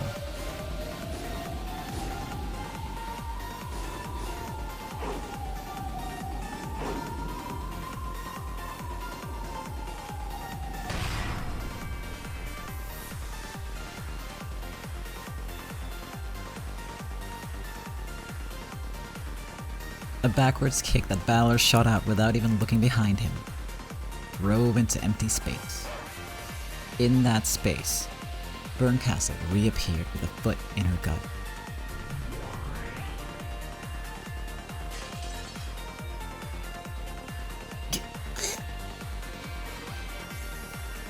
Take back your ridicule of our brave friend.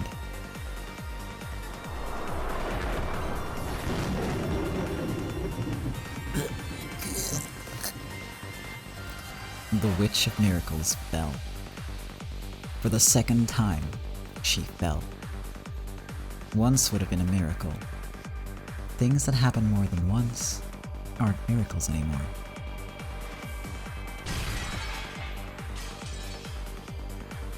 Berncastle understood. Battler had her fully grasped. Then, she fell, slammed against the floor, struggled up onto her hands and knees, and vomited. She threw up violently over and over. Her face was covered with pain and vomit and tears and snot. Then, she looked up at Battler with a furious expression and howled. And she wasn't howling at Battler. Aurora! Umineko is getting beat up. What are you standing around watching for? Take him out. Forgive me, but I am busy writing Lady Lambda Delta's final moments right now. I cannot come to your aid. Why don't you all give her a hand?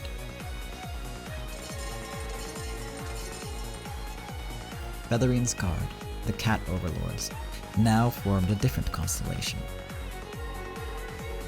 Then, each drew a magic circle and began chanting.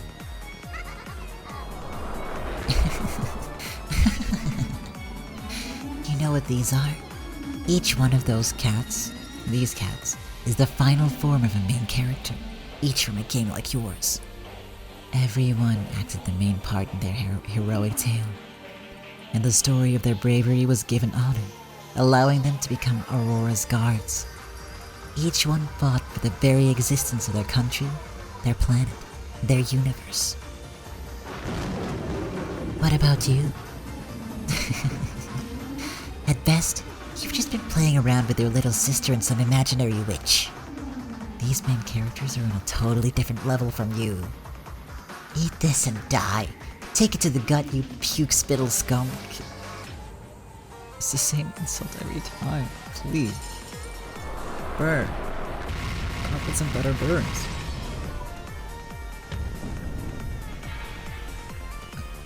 Oni-chan. The many spectacular magical spells displayed the beginning of a universe, the creation of planets, then their destruction and the universe's end, all in an instant.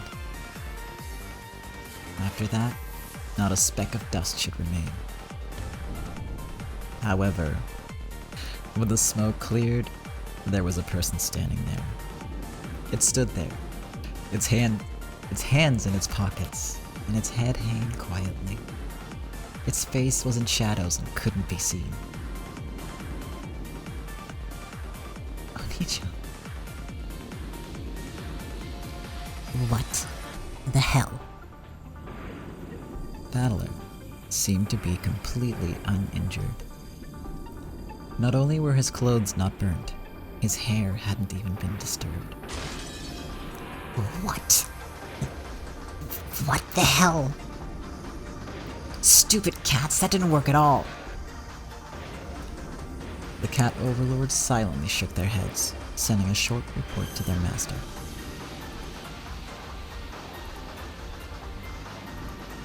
Endless 9. What the? It seems that no one can interfere with their tale. Forgive me, Umineko. It seems the cats have reached their limit. And you call yourselves overlords of many worlds? Didn't you all used to be main characters in some game board? And this is the best you can do. You're pathetic. The cats knew. They had known from the very beginning. If this man before them was the main character of this board, they wouldn't be able to interfere. Umineko. Creating a tale on the game board is a privilege extended only to the game master. Since that right has been asserted, I, being the mere writer that I am, must respect it. I shall return to my position as a spectator. You useless master. Battler. I apologize for the ridicule your friend suffered at the hands of Umineko. And I see that the right to weave your game belongs to you, the Game Master. You will weave your own game. That is as it should be. However, my Umineko is also a Game Master in your game at the moment. It seems the two of you opened the game board at the same time. It is rare to have two masters for a single game, but this miracle pleases me. After all, I can rest assured that this will make for a proper final game for you both.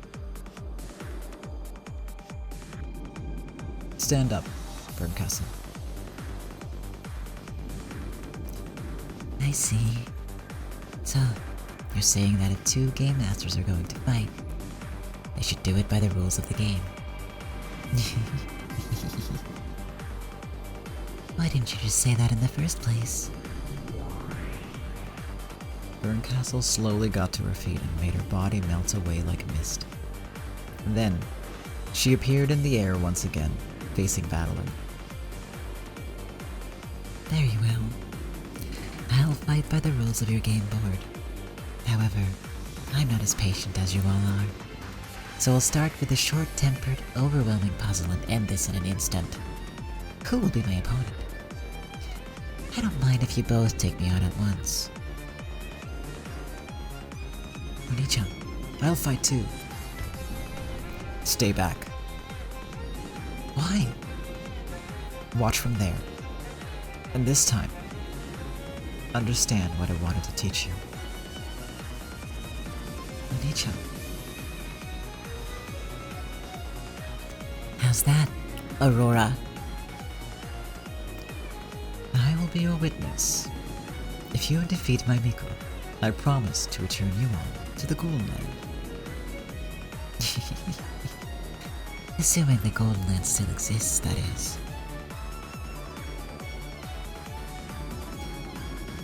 I believe in everyone. That's right. Beato and everyone else won't lose.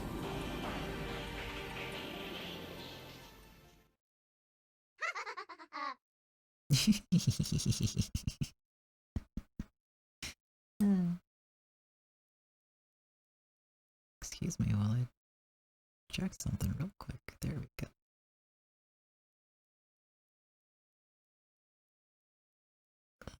Yep. Alright. Alright.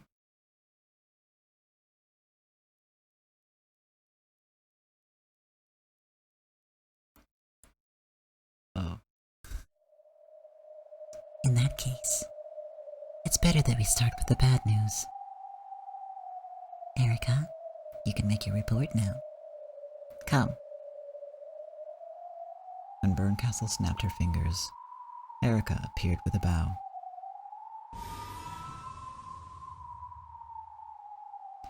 Pardon me for the interruption, my master. Sorry, Erica. I shouldn't have kept you waiting when you came bearing good news. No problem. Rejoice, my master. I have come to report the complete destruction of the Golden Land. Liar. The Golden Land has been totally destroyed. I'm here to report that it has collapsed and fallen into the sea of nothingness. Not just the humans, but the fantasy creatures as well have been completely annihilated. Liar! I won't believe it. Then allow me to convince you. Take this, my master. Erica humbly presented an object wrapped in cloth.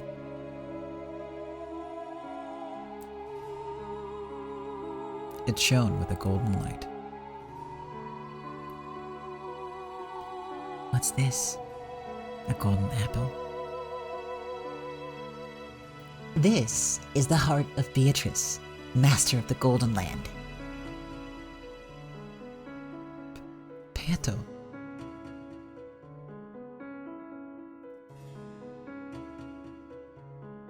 Burncastle grabbed hold of it, held it aloft, and gazed at it.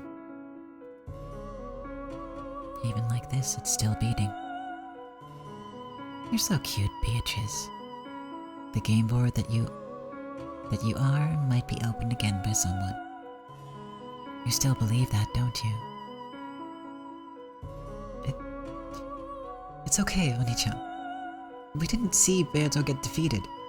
This is some sort of tactic they're using on us. A tactic to make us lose our morale.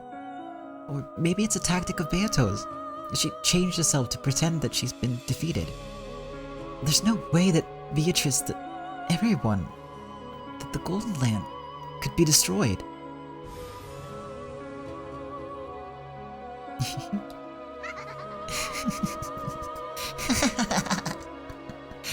True.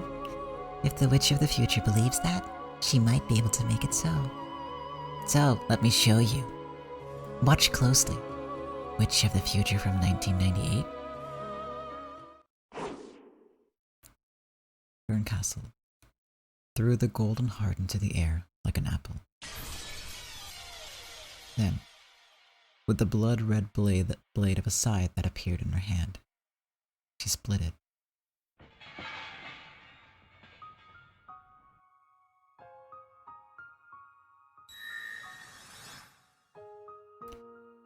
Beatrice died in October of 1986. Therefore, the Golden Land she created was completely destroyed. Your relatives, kept alive in the Golden Land, were destroyed along with it. Your father, mother, and of course Battler, will never return to you again, and will never speak your name again.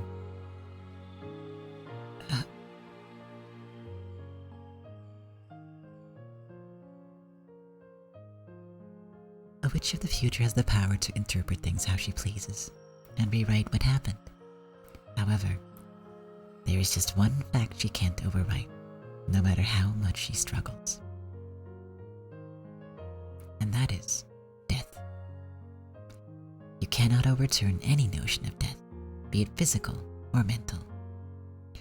It is the single blade of truth with which witches of the past can strike down witches of the future.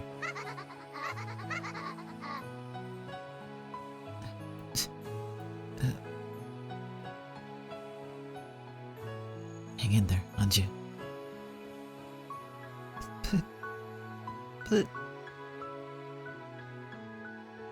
You decided to accept it, didn't you? you decided to live on, even if no one came back alive, didn't you?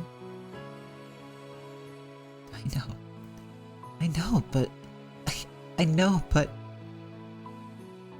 Even so, a tiny sliver of hope had remained inside Anji's heart. A hope that, despite everything, just maybe, I was blessed with a miracle. Someone would come home after all. It wouldn't matter when. It could be 10 years later or 50 years later. It wouldn't even matter if they didn't recognize my face. I believed that someone might come back someday, and I decided to live with that tiny hope in my chest. Even though I had accepted everyone's death for a time, even though I had seen it in the book of the single truth, even so, I thought, what's the harm in believing in a miracle, just a little? A miracle that you believe in when you know it won't happen is hope. And so, the witch who presided over the fact that miracles don't happen had ruthlessly torn that hope away. Don't cry. I know, but... Even the big brother you're crying to right now is already dead. Oni-chan isn't dead, he's here. Right here. Don't cry, Anji. But... Don't cry. At Balor's shout, Anji bit back her tears.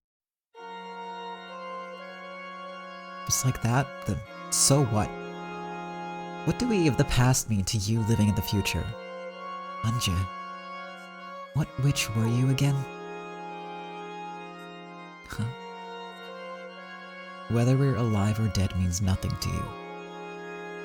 That's not true. I want you to be alive. That's not what I mean. You can cross over life and death, remember? Anji didn't understand what he was telling her. So, stunned into silence, she frantically considered what her brother was trying to tell her. Battler slowly lifted his face and stared at Berncastle. And you aren't a witch. You're a reaper. That's right. I am the sickle that reaps all hope and miracles. So I must do what you say. You're a reaper who stole away the hope that kept Anji alive and lured her towards death. The one who teased Anji with truths of the past, stealing the future from her eyes and making her look only at what was already behind her. And the one who thrust the hope-crushing single truth in front of her, gently pushing her from behind as she, of her own accord, took that step from the skyscraper's roof, off into a world of nothingness. Now, I'll free Anji from the curse that you are. No more will her old curses hold her prisoner. Anji will step forward into the future, but not into the emptiness of the abyss that you're trying to lure her into. She'll step into the future beyond 1998, a place where she will live strongly. Humans are wretched creatures who walk into the future while staring back at the past. That's why they fail to notice even the most obvious pitfalls and plummet headfirst into them like comical fools. Come, Berncastle. A witch of the past like you can't block the radiance of the future.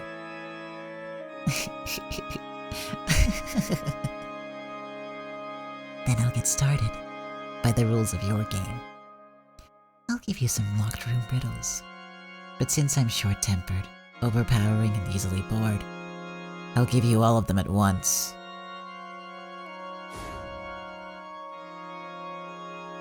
Berncastle spread her hands, and it seemed as though a halo or angel wings were spreading out behind her. Each of the countless rays that spread out from her was the blue trailing blade of a locked room mystery. They were the countless, endless number of locked room mysteries that Birdcastle had amassed, the souvenirs she had brought back from the many places she had visited during her long travels through the sea of fragments. All of those rays twisted at once, aiming towards Battler. It was as though infinite giant snakes had turned their heads to stare at him. If you fail to shoot down even a single puzzle, then this is goodbye. I'm not as patient as Beata, who gave you until October 5th at midnight to give your answer. If you don't answer immediately, you die. In that case, this wasn't mystery anymore. This wasn't an intellectual game, but a merciless assault. Die.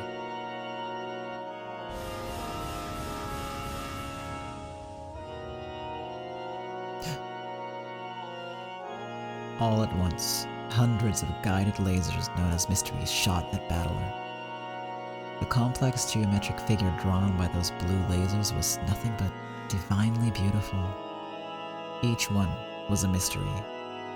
Trying to solve each one in this oppressive hailstorm would be like threading a storm of approaching needles. Battler flew freely through this vast space, dodging the beautiful blue streaks of mystery as he shot them down one after another. The entirety of the mystery knowledge he had built up to this day told him the answer to each puzzle. Each time his eyes glowed with the answer, one of the mysteries shattered. However, that mystery was only one out of hundreds. This hardly rose to the level of opposition or resistance.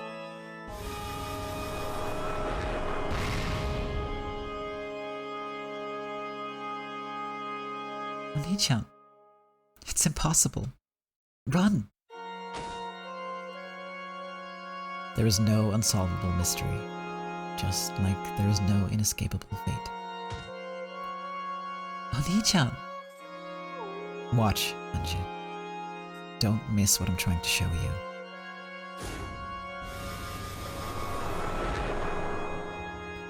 By now, the bundle of mysteries looked like one giant snake with blue streaming behind it. Battler skillfully dodged it, precisely splitting its many fangs off one by one. Even though he knew it was a useless resistance, like trying to pick up all the grains of sand on a beach one by one. Not bad. Are classic mysteries your specialty? Then what about twists on the genre? Let's see if you can handle more and more mysteries from all times and places. Even though Battler was still fighting the giant snake, wings appeared behind Byrne once more.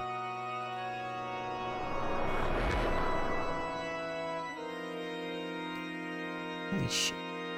And they gave birth to 7 more huge snakes.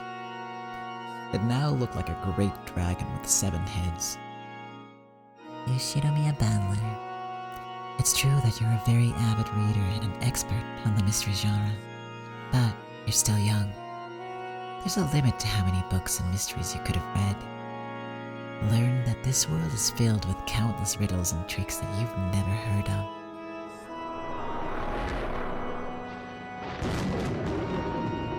Oni-chan, this isn't possible anymore. Please, just run away. You can't beat Burncastle. Battler's expression remained calm. However, his whole body was covered with sweat, and he was breathing hard. It was clear that he couldn't overcome this onslaught, though he himself refused to admit it. Battler wiped away his sweat and fixed his gaze on the 8 snake heads that surrounded him in 3 dimensions. Anju, you believed in the miracle that someone from your family might still be alive. And after living that way for 12 years, you lost heart. You gave in and succumbed to the miracle that refused to happen. In that case, If I'm going to be seeing you off as you try and step forward into the future, I can't afford to give in to another miracle. That's right. But I'll still harvest your miracles and hopes. All of them, without mercy.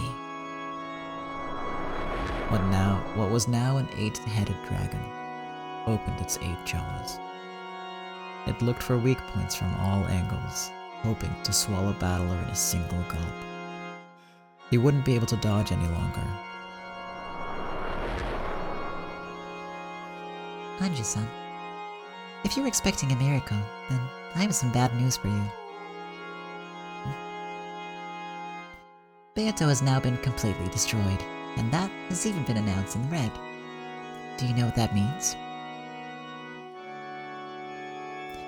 Since Beato has been destroyed, the Golden Land has been destroyed also. That means that every last one of them has vanished. In other words, you no longer have any friends who can conveniently show up and save you from this pinch. Beato had been destroyed, and that had been confirmed in red. Therefore, no one else would come to rescue them. Even Ava was a resident of the Golden Land. After helpfully breaking the key's seal ahead of their arrival, she'd probably hidden away somewhere. However, now that Beato had been destroyed, all of the residents of the Golden Land had met the same fate as ice under the sun. Any faint hopes that Ava was hiding in the shadows, ready to save them from this final pinch, had been completely crushed from the moment that Burncastle had smashed the Golden Heart. No longer was there anyone who could save them. There was no hope at all of her brother being saved by any factor not already present. What about herself? I'm just standing here watching. If I help, will I be able to bring about some kind of miracle? But I don't know that much about the mystery genre. I only have the most superficial knowledge of how to fight, gleaned from watching Beato's game fragments. I'll have my work cut out just trying not to slow him down, so there's no way I'll be able to protect him. But I can't just watch. Oni-chan, let me fight too. Stay back. Just keep watching. And think. Think about what? Go back to how you felt at the very beginning. Back when you were 6 years old. When it all started. How I felt when I was 6? You've lived the last 12 years looking for the truth. But that wasn't your real greatest wish, was it? My greatest wish.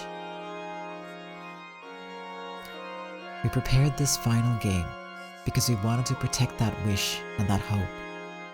But unfortunately, you wasted it. So you'll have to abandon that hope as you step forward into the future.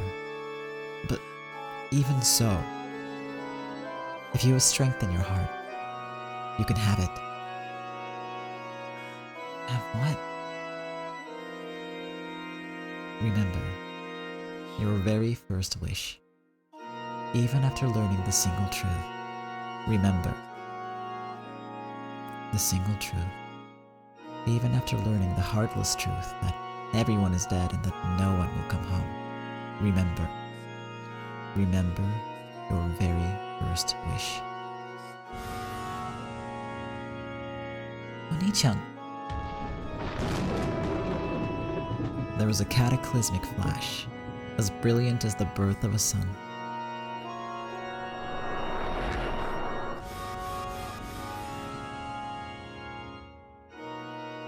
The snakes, glowing pale blue, ran through Battler all at once.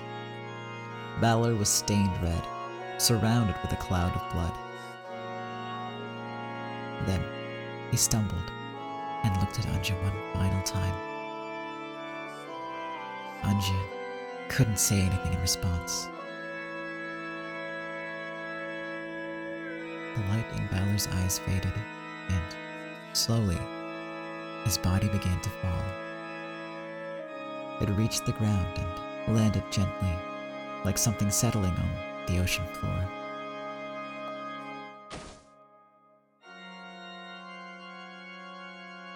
Anja rushed toward him and looked at the final face of her dead brother. His eyes were opened wide, filled with an unwavering determination to the very last second.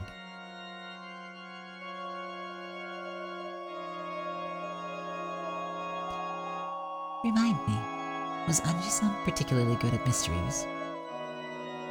She's nothing compared to Battler. The waving snakes raised their heads and surrounded Anju. Anju had no blades to fight with. She could only cling to her brother's dead face, saying his name over and over. This is a surprisingly boring ending. I guess this is checkmate.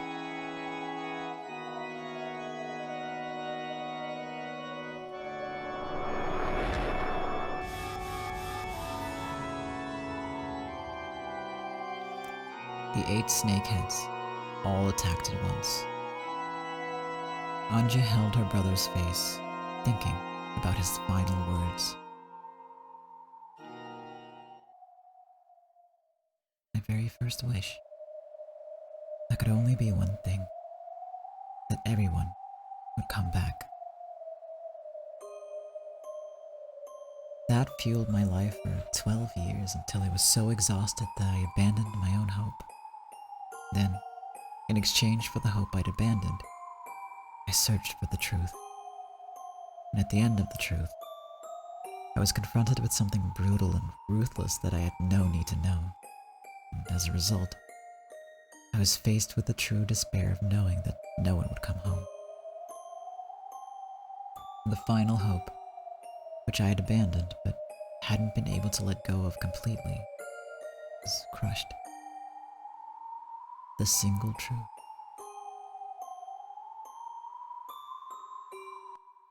If only I hadn't learned it, I might still have been able to keep hold of that faint hope. But now,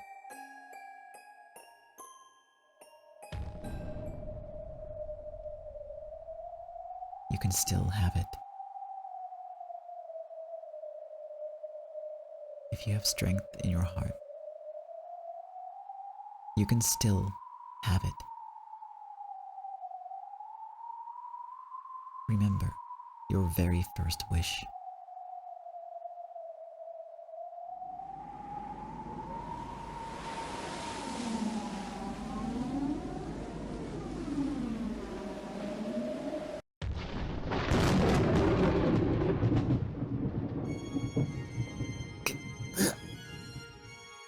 Balor was coughing. Impossible. His whole body had been pierced and he had been completely dead. For him to cough would be too much of a miracle to be possible. What? Why? Battler died. So why was he revived? Balor rose to his feet slowly. Though blood still dribbled from his mouth, his expression was fearless. That's our boy. However, Anja didn't stand up. She kept sitting, her head lowered. Wow, that was a nice warm-up. Shall we get started, Burncastle? Round 2. What in the... Why, my master? The dead can't revive. Impossible. Battler is dead. How can he revive? Oni-chan is alive. I've used the red truth. I've said that Battler is dead, right? So how? How can he come back to life? Even if the whole world says he's dead, I'll be the one person in the world who believes. Oni-chan is alive. And someday he'll come back to me. That's right. As long as you don't lose that hope, there's no miracle that can be crushed.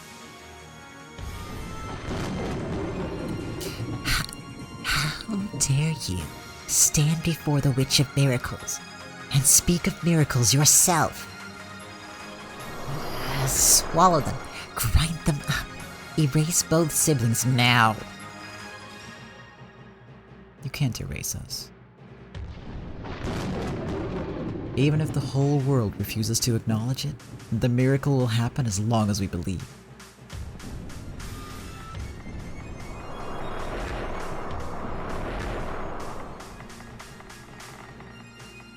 The 8 wriggling snakeheads transformed into a massive whale jaw and swallowed everything. There will be no miracle. There exists no one whom you can trust, so die. There is someone. Everyone will protect me.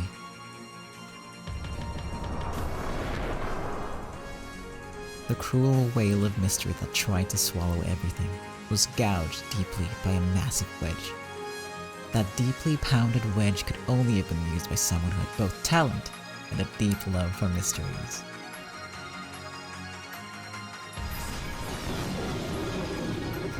You call that cliche a trick? I've read and gotten bored of that one long ago.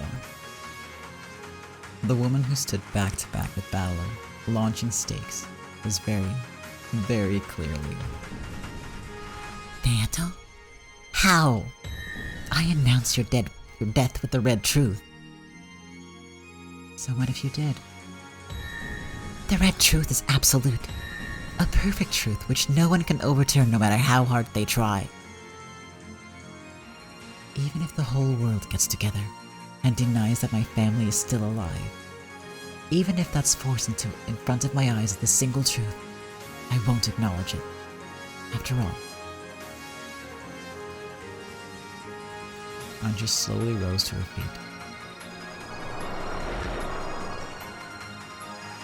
Around her, the shapes of people slowly appeared, and they also rose to their feet.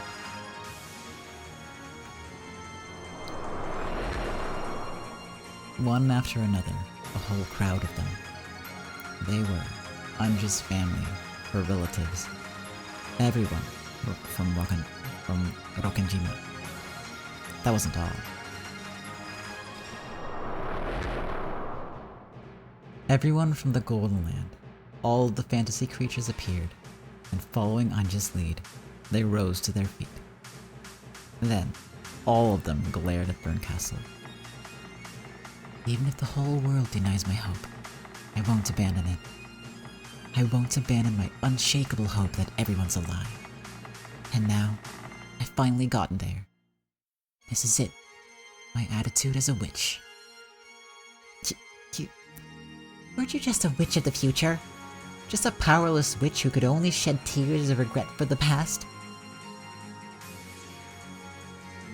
I am the Golden Witch, Anja Beatrice. My titles are the Golden, the Endless, and the Witch of Resurrection. You've reached it now, haven't you, Anja?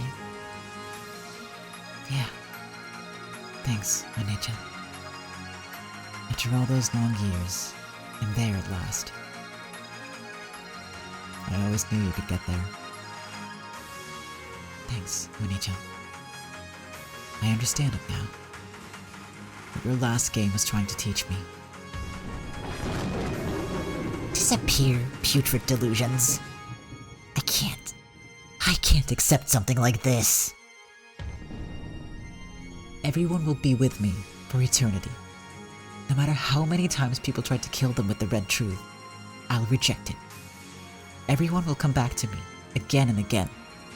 I am Anja, Witch of Resurrection. In my world, your red truth can't touch me.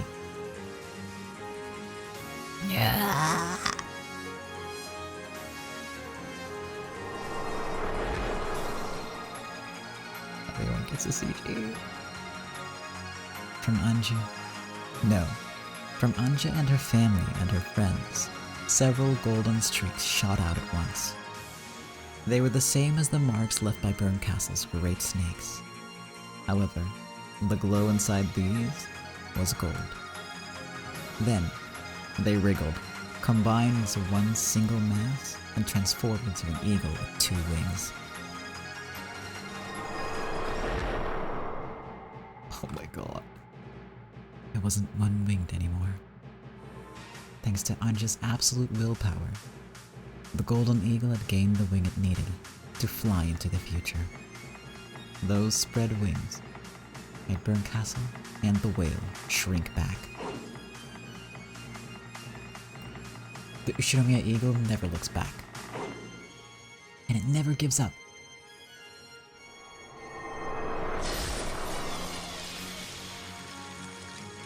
The golden eagle easily swallowed the blue whale with its wings, grinding it to bits.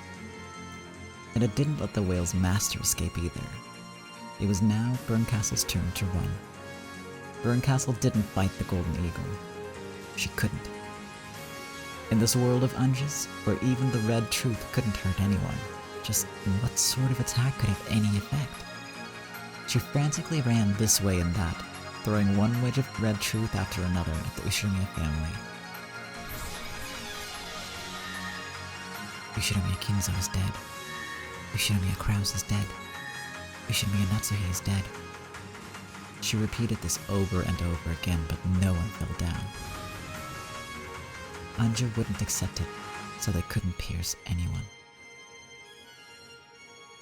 This is... Can Endless Nine really do this?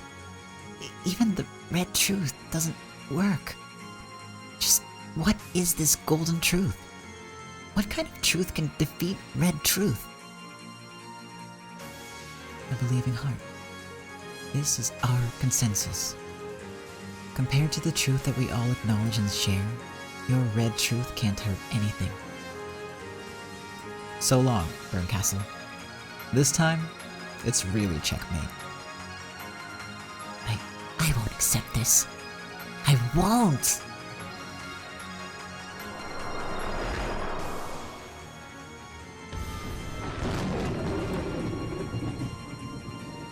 The massive golden eagle finally swallowed Burncastle whole. It then slammed into the vast ceiling, and there was an incredible explosion accompanied by an earthquake. From the cracked ceiling, along with many falling chips, a single black cat plummeted and slammed against the floor. Erica ran up to it, repeatedly calling out to her master, hugging it. Then, she realized that it was still breathing, and simultaneous expressions of relief and shock rose to her face. Don't worry. I won't let you lay a finger on my truth, and in the same way, I won't lay a finger on your truth either. She looks like a wet mop. Call it a free scolding for her own good. Beato, don't act too cozy with my big brother. I still haven't accepted your relationship, got it? It was your own foolishness to revive me. It's too late. My charming subordinates and I will be tormenting you until the day you die. And I'll make you watch Battler flirt with me every day. What? Wow, this is pretty convenient. Looks like this resurrection magic has an off switch. What? Wait, Beato kept appearing and disappearing like a light bulb turning on and off. Anja seemed to be enjoying herself.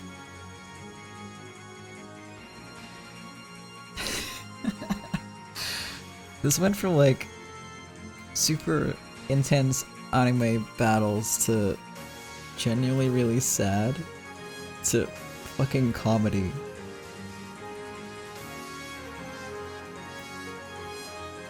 And kind of all within like 10 minutes. Now it's, yeah, it's just goofs now. Battler, I'm just being mean. Oh no, oh she looks so sad though. Yeah, This was like some much needed tension relief. I'll say that. It's like Kikishi's like is the author of the whole thing. That's like his strength. I think I mentioned that last time as well. Go easy on her, Anji. Sure. If you say so, Oni-chan. Anja, you're incredible. Look at you. Anja-sama, congratulations on becoming a Witch of Resurrection. This way, we'll all be with you forever. Yeah, that's right. Everyone. The anti-magic toxin doesn't matter one bit. You'll be with me for all eternity. Nice, Anja. Well said. Everyone surged forward, squishing Anja. They tried tossing her into the air, but dropped her onto her butt, and everyone laughed. Anja looked a bit resentful, but when her brother lent her a hand, she got up and joined the circle of smiles. That's very cute.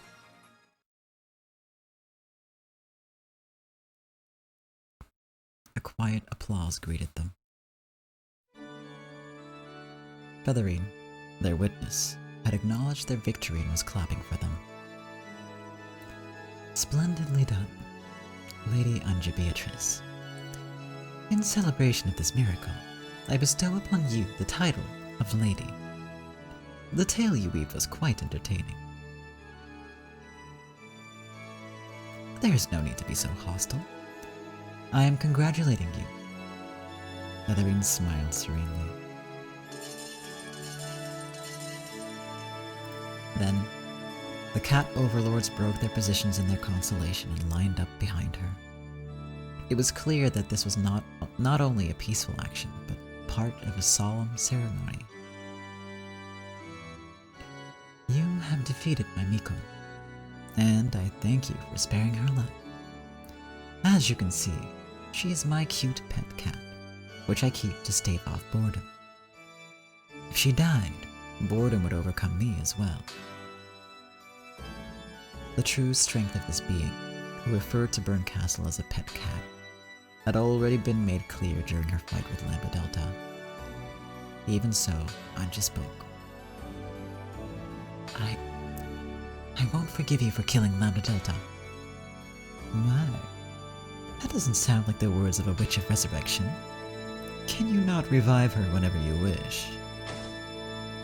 Huh? I can revive her? It's okay. I am sure that Lady Lambda Delta has been revived somewhere thanks to your power. There's no need to worry. Indeed. She has already been moved to the audience seating I prepared for her. Do not fear. She is receiving the red carpet treatment and is getting tons of popcorn. Really? That's wonderful. Anja finally relaxed and let the tension leave her whole body.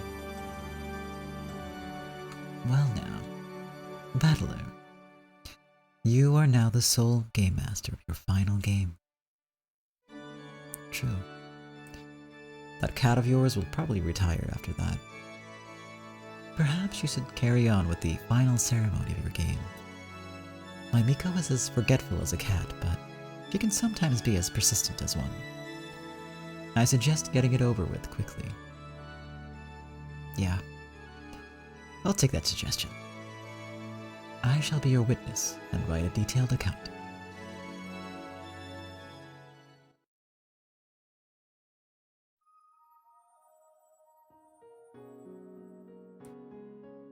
Final ceremony.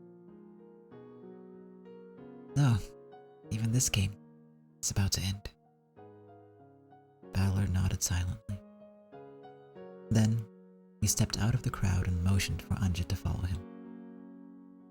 As Anja passed by each member of the Shinomiya family, they cheered her on, giving words of encouragement. Battler took out the golden key and handed it to Anja. It now had the same glint it had possessed when he had first given it to her.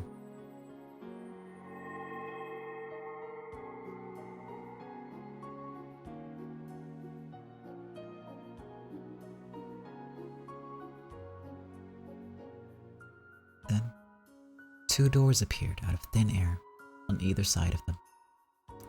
They had a stately design, making it clear that this was a very important decision. Am I supposed to pick one without any hints? Of course not.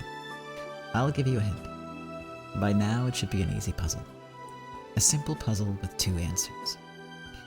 And you'll choose your answer by opening one of the doors. I see. Okay. So, this is a continuation of that Halloween party. I fell asleep during that party, didn't I? I'm glad to finally wrap that up properly. Beato, come forward. This is your fault for falling asleep before my puzzle. I'm glad I've gotten a chance to tell it. Sorry about that. It sounds like it'll be pretty tough. Who do you? You'll be fine, Anja. I wonder about that. Prepare yourself. It's a tough one. Calm down, Anja. It's an easy puzzle. Do you remember what your brother told you at the very beginning? About how to choose the best possible option? Battler, you're giving too many hints. This is the triumphant return of Lady Anja, Witch of the Future. All you have to do is watch over her. True. And then I'll hand it over to Beato. I'm counting on you. Indeed. Then let us begin. Okay. Anja gulped, then stared up at the witch's face. The witch held out her left hand, bringing it close to Anja's face. I don't know why that's in purple. Then, she slowly spread her fingers. Look carefully at my palm. I'm not hiding anything, correct? Yeah, there's nothing there. Watch closely. I'll make a fist, and then stretch out my index finger. She stretched out her index finger and held it right in front of Anja's eyes. Watch the tip of my finger closely. Ready? It'll be fast. The witch rapidly lifted her index finger high into the air, pointing at the heavens. Just as Anja looked up to see the finger raised high, it swung down as though trying to dodge her gaze. In that manner, the finger swung up, down, left, right, then left again, as though Anja was playing a game of Achimuitehoi. Feeling as though she'd lose if she couldn't keep up with the fingertip, Anja swung her face this way and that, looking serious. The witch's hand moved faster and faster. Anja didn't lose track of it. Then, the witch's high-pointing finger took a sudden swing downwards, and when it stopped, her index finger was curled up, and her hand held in a simple fist.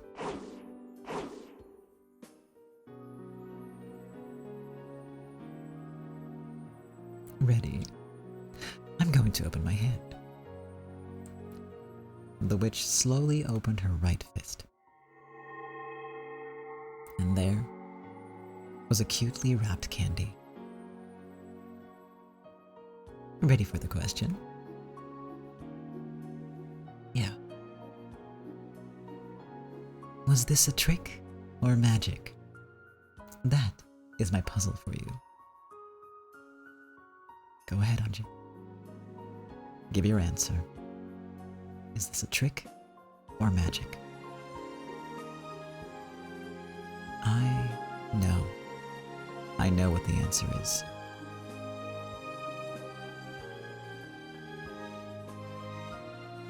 If your answer is magic, open this door. If it's a trick, then open that door. I had already decided my answer. Excuse me, I need to actually make sure to save here real quick. For reasons that will soon become apparent.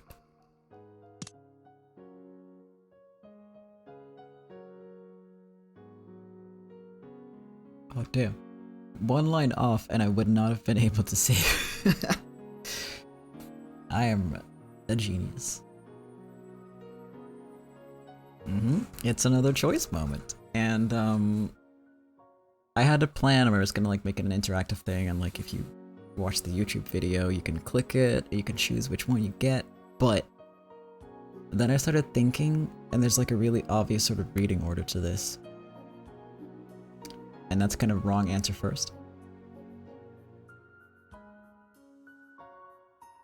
Because it's like the thing where, you know, you save the good answer for last, and then you see what, like, the side sort of, you know, like, where the bad end takes you, you know? You think tricks first? Alright, let's do trick first. Oh, because of what Battler wanted? Oh.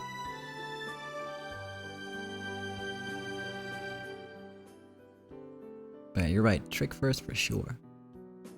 Yeah. No, that makes sense. The witch showed that her left hand was empty. She made a fist and waved her hand around.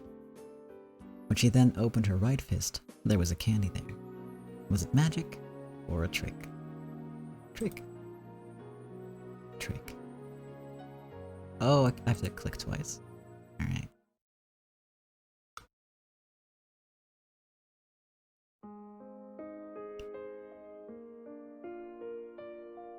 You're saying saying it's magic would be like letting Beato win?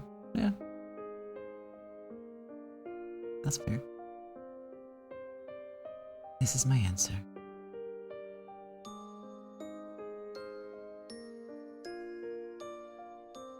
I walked over to the door that represented the answer I had chosen. Then, I put the golden key into the keyhole and turned to face everyone.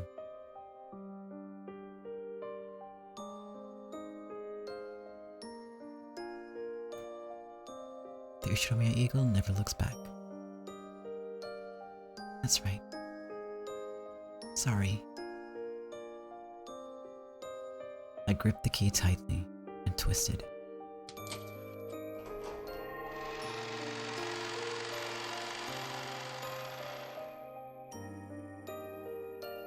Then, the key and the door flashed brilliantly and slowly faded away. Beyond the door was a strangely colored space. I step into this, I'll reach the future I chose. Before taking that single step, I spoke without turning back. The Ushiromiya eagle never turns back, so I won't turn around, but I'll say this. Thank you, everyone. But this isn't goodbye. I'll always be with you all. Yeah, you won't turn back, but we'll always be standing behind you. That's not it. Despite it all, I still believe, I'm positive, that everyone will come back. Anji. That is good, Anji. I look forward to the day when we all meet again. Anji, my adorable granddaughter. We may be away for some time. Here, don't forget this. Wait, what? Excuse me, hold on.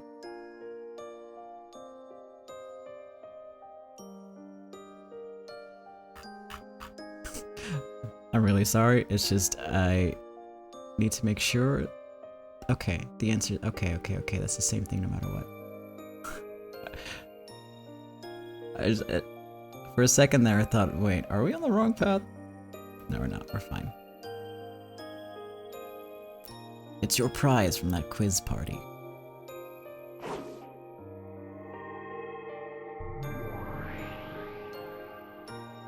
The doll.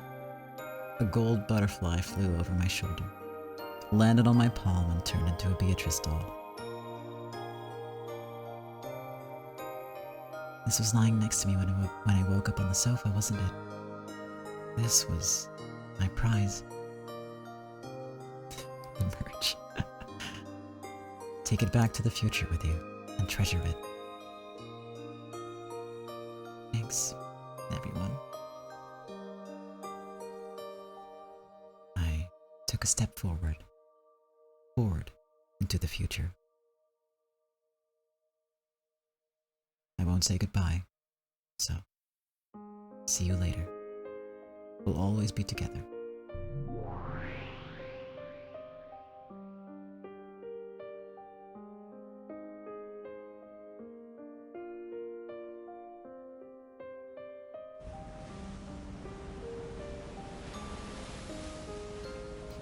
A strong wind blew through my hair. My nose was filled with the smell of the sea. I must have been standing still for a very long time. This is a point cutting through the sea. I was standing on the bow of a boat. Bow? I was still holding that thing.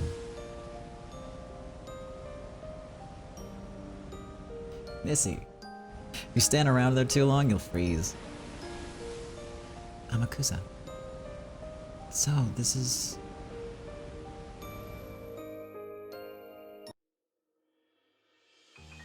Captain Kawabata's face peered out at her. You can see it now. That's the old Ushiromiya family dock. Ooh. Not even a trace of it left. I see. Come back here. It's been a really long daydream.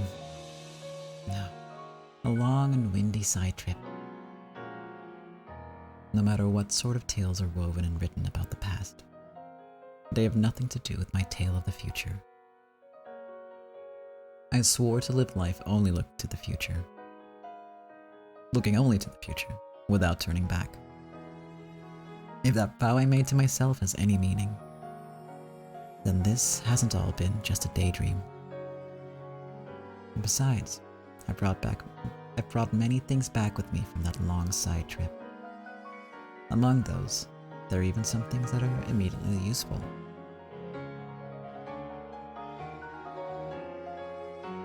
But yeah, this isn't going to be useful for anything. I threw the Beatrice doll into the ocean. What was that? My attachment to the past. I was shedding my old shell. Turning over a new leaf before stepping onto good old Rokkenjima? Not exactly. I've quit being a human called Ushiromiya Anje. I won't waste that long journey. I now have a new way to live. And that isn't the same. That isn't as the human called Ushiromiya Anje. I am reborn.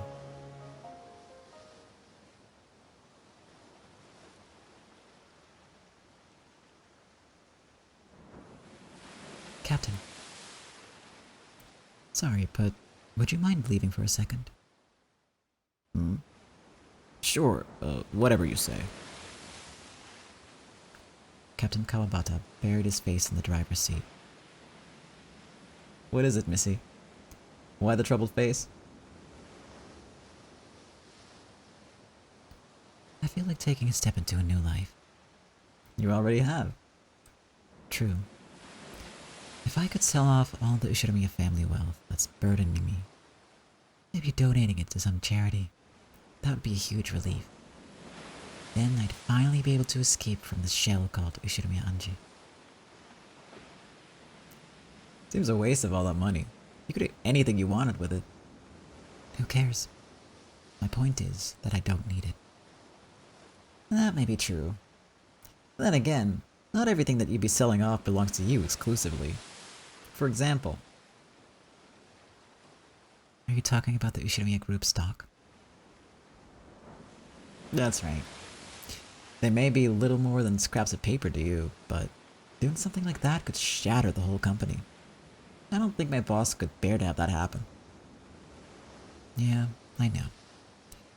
It's like that for the Sumaderas and President Okonogi alike. There are plenty of people who are in a tough spot because I can do as I please. There's no doubt that you're a VIP, Anja-san. Instead of doing something dramatic, wouldn't it be better to keep your head down at this point? What would be the fastest and most convenient way to prevent this VIP from doing as she pleases, I wonder? What would be the best way? Well, we could break out the drinks, hash things out, and... Anyone could guess that the final destination of my journey is Rokkenjima. And, right now, Rokkenjima is completely uninhabited. There's no one there. No one to see or to hear. Today is perfect weather for a locked room. Well, that may be true. The Sumadera family is following me. They even managed to barge into President Okunogi's building with perfect timing. Someone leaked the fact that I was there. Are you saying my boss sold you out? Then why would he give you a bodyguard? Since he has no idea what I might decide to do at any given moment, President Okunogi wants to have both me and the Sumadera family indebted to him.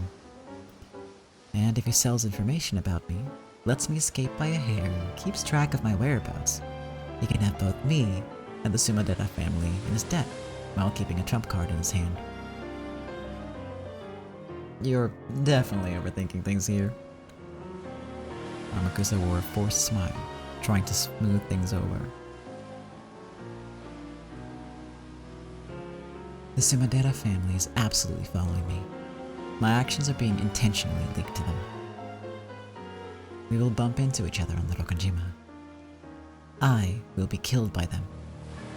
After that, you will kill the Sumadera hitman.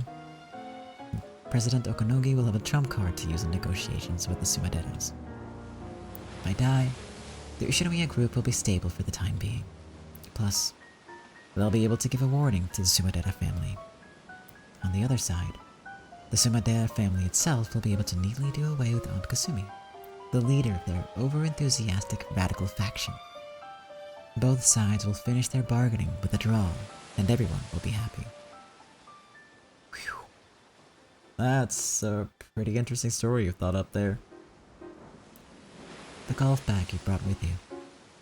I've had a look at what's inside. I'm impressed.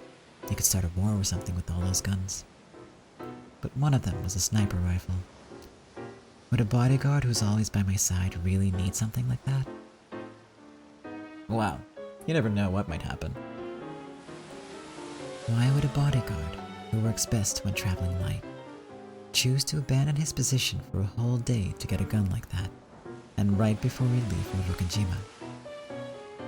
Missy, you're overthinking this, okay?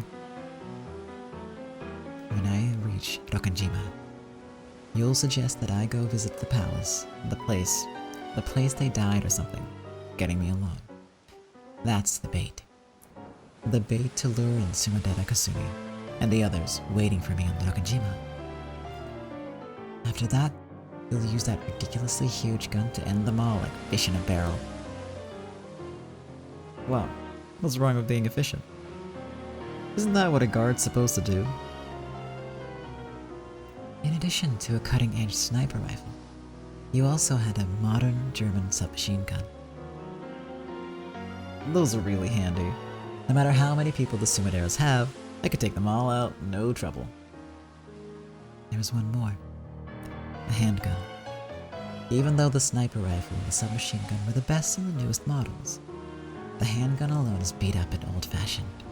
See? Oh shit. Everyone gets a CG. Anja pulled the handgun out and pointed it at Amakusa. Cut it out. This isn't funny. The handgun is something you're always supposed to have on your person, right? So, why would you go get a second handgun and go to the trouble of getting an unusually old one? There's a theory that explains this. That it's the same kind of gun Sumadera Kasumi and the others are using. This is a tokarev, a gun once used by the Soviet military, which has gotten pretty popular in the Japanese underground. A very likely weapon for the Sumaderas to be using. Also, having Sumadera Kasumi die would be convenient for the Sumadera family as well. They could have leaked, no, exchanged information from their side as well. That would make it possible for you to know in advance the Sumadera hitmen will be using Tokarevs. Amakusa was speechless. Was he speechless because this was all true, or because he was stunned by the determination with which Anja pointed that gun at him? The plan that the plan that all of you made together. It was to use me as bait to lure Sumadera Kasumi to an uninhabited island, then manipulate the scene so that it looks as though both sides finished each other off. That way, everything would be settled nice and neat for both President Okunobu and the Sumadera family. A single line of cold sweat dripped down Amakusa's forehead. With the wind whipping through her hair, Anja spoke coldly. All it takes is the presence of this handgun, and a deduction like this becomes trivial for Ushiromiya Anja. Your thoughts, ladies and gentlemen?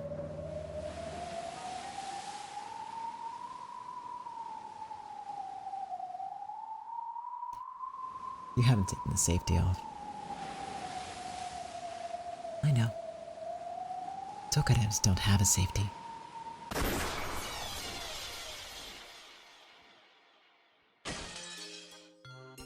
Amakusa tried to dive behind cover, but he couldn't outrun a bullet.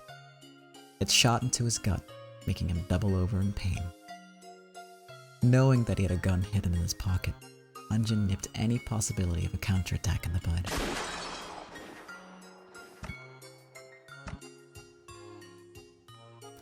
Blood spurted from Amakusa's forehead. He did not close his eyes again. The perfect, easiest way to confirm a death, without even being a doctor.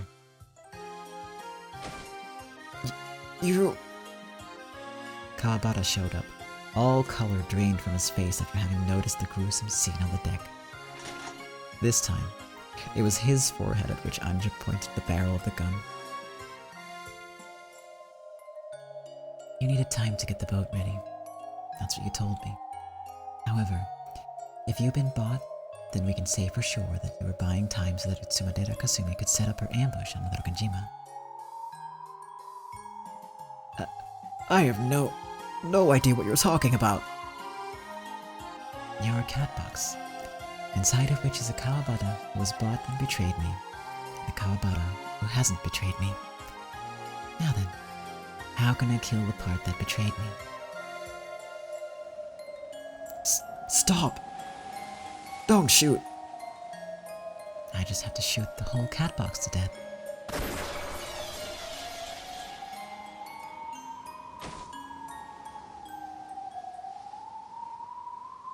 The boat's owner slumped over backwards and fell.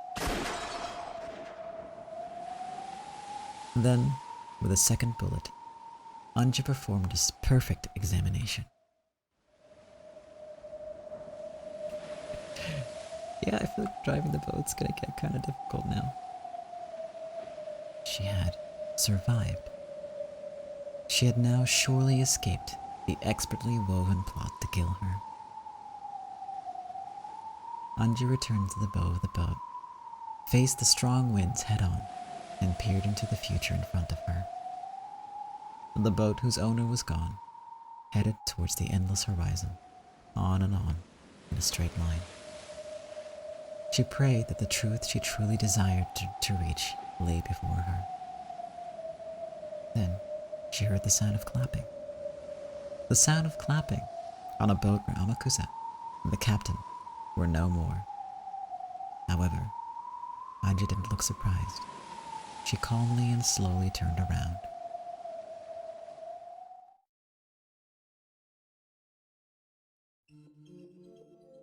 Splendid reasoning, Comrade Anja. My fellow witch of truth, Anja Beatrice. Oh, you're here, Erika. Anytime there's someone who wants to expose the truth, I am there.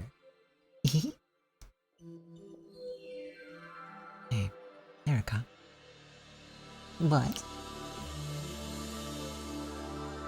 The boat had already passed by Rokujima. The island's silhouette was now off in the distance. The boat headed towards the endless horizon, continuing on its endless journey. The new Witch of Truth announced the beginning of this endless journey to her fellow witch. I'll carve out my future in my own way. Sounds splendid. At the end, will there be a truth for me to find? After all this, just what sort of truth are you looking for?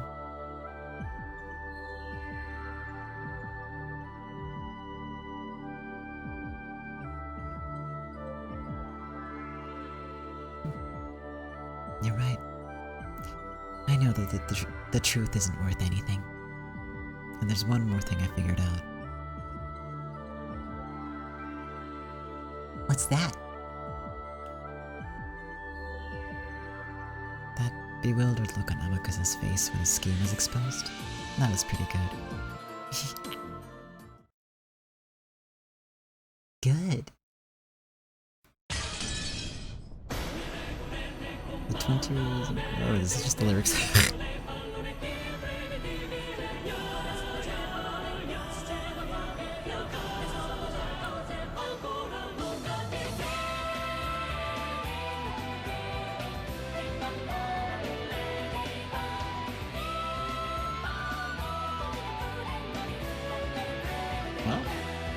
Well, was that a good ending? I would call that a bad ending. Although it is like a fun one for sure.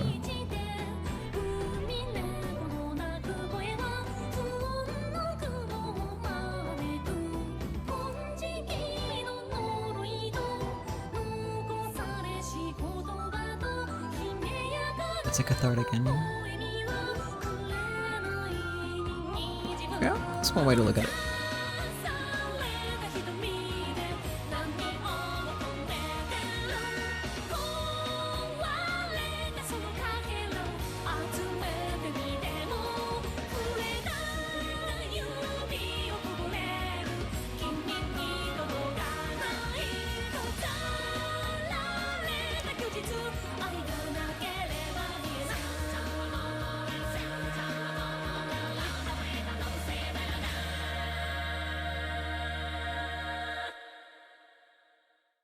Well. So that is the trick ending. Officially, it's not considered a bad ending or anything. And like you said, it is cathartic. It's just also kind of debatable to what extent any of the stuff she said is true. Because do keep in mind that Anja isn't versed in mystery novels and stories. So hey, I mean, it was good reasoning, but is there proof? Who knows? Maybe there is. Maybe we'll find out more about that next time. I don't know if we actually do. I have no clue. But this was the point at which I wanted to stop today's episode, so that's perfect. And that means next week will be the last episode.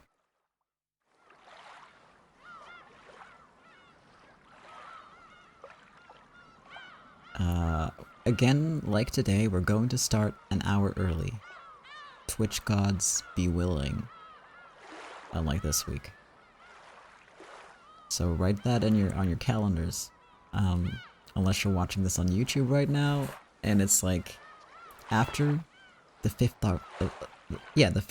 of October 2022. Because that ship has sailed, fam. That you're not gonna be able to make the live version. But hey, that does mean that the new VOD is likely up. Hell yeah. You'll remember this time. Well, last time I hadn't decided yet, so I didn't say it, like, clearly at all. I just said maybe. So don't worry about that. That was my bad for sure. It was very short notice. So now making sure that it's out there on time next week, hour early. I also have the day off after, so I can recover from the crying I will be doing. Because I keep saying like, oh, bring tissues, and then nothing happens, and that's because everything is gonna be saved up for the end. Ah, that is totally fair, actually. Turn off notifications, it's way more chill. Allow yourself that, like, breathing space, you know? I do the same thing for most things, unless it's like, I know this specific thing is not gonna bother me, or like it's important enough, you know? It's good to be selective about that kind of stuff. Oh, you will? Thank you. For anyone else, I have a Discord channel, and there's little notification thingies that you can sign up for. These are optional. So if you don't want to get notifications, you're not gonna get them.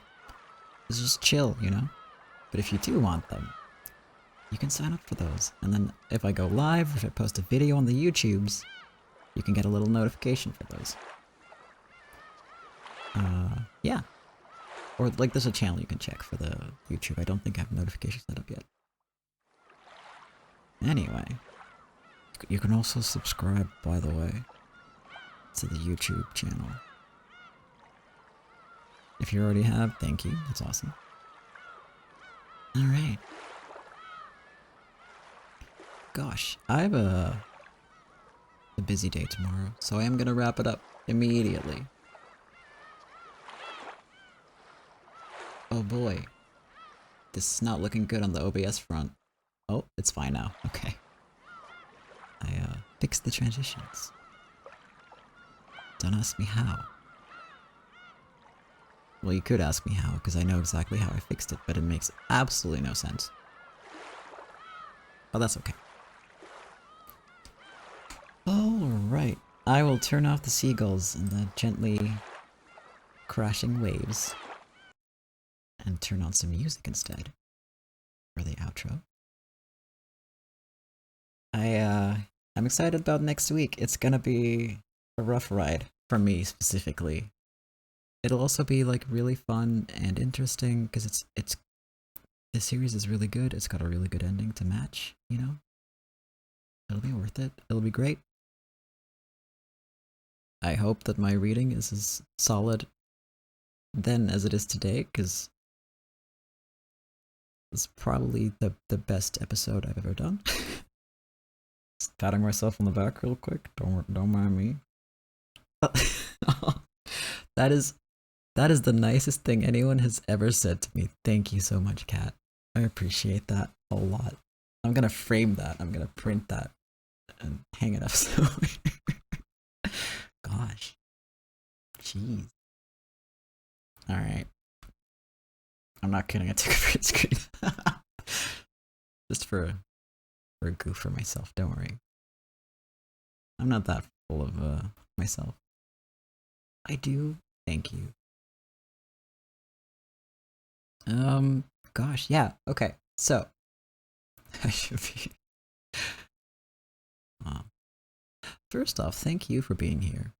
And for being here for almost all of the freaking episodes.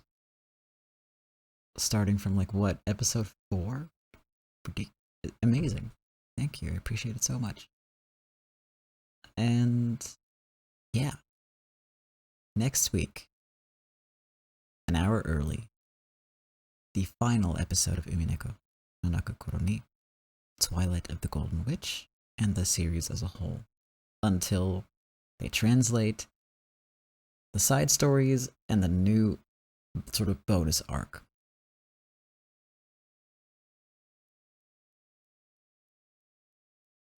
And yeah, Umineko is freaking amazing. I'm probably going to replay it immediately after I finish it, but then with like the Japanese voice acting on, because they are fucking stellar. The cast is full of legends. It's ridiculously good. and everybody like is at the top of their game. It's amazing. But I've never heard it in full, so I wanna in on that. And then I won't have to do the talking. Though I enjoy doing this. I will need a little break from the Wednesday streams after this, but we'll see. We'll see how that goes. We might do a little wrap-up stream like a week after the final episode to sort of just talk about Umineko for a bit. It'll just be like a, you know, a shorter just chatting stream at the usual times, like 10 Amsterdam time. Just so you're all aware. And I forgot to turn my music on. Whoopsie daisies. Yeah, I think it'll be like a nice way to wrap everything up, and I might even play the Umineko fighting game, because there's a fighting game. There are two even. And the Steam version is, I think, 2 combined? I'm not sure anymore. I'm terrible at it. It'll be very funny. Alright.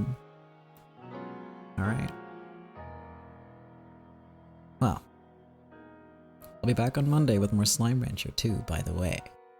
If that floats your boat. If not, next Wednesday's the place and time to be here. I didn't mention the time, but you know, I've already mentioned it twice. You know the drill. Oh my god. You can totally do that. You can make George fight against Ava and stuff.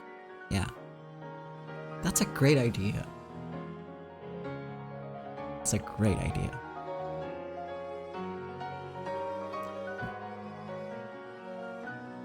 Alright. Thank you for watching. Whether it's live right now or you're watching a bot, I appreciate it so much.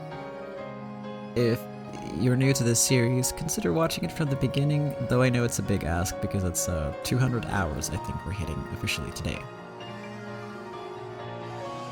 So, you know, big time investment. Still, it's so good. I really enjoy working on the series, put a lot of effort in. So, you know, I appreciate it when people like it. Okay. Thank you so much. I hope you have a good night, a good day, a good week. Until next week when we're all going to cry together. Like, sob. And it'll be fun, I promise. Bring tissues. Don't be like me and forget them. Alright. Until then, sleep well. I hope you get everything you deserve, and that's not a threat. That's a promise. Thank you again for watching, and see you next time. Bye bye.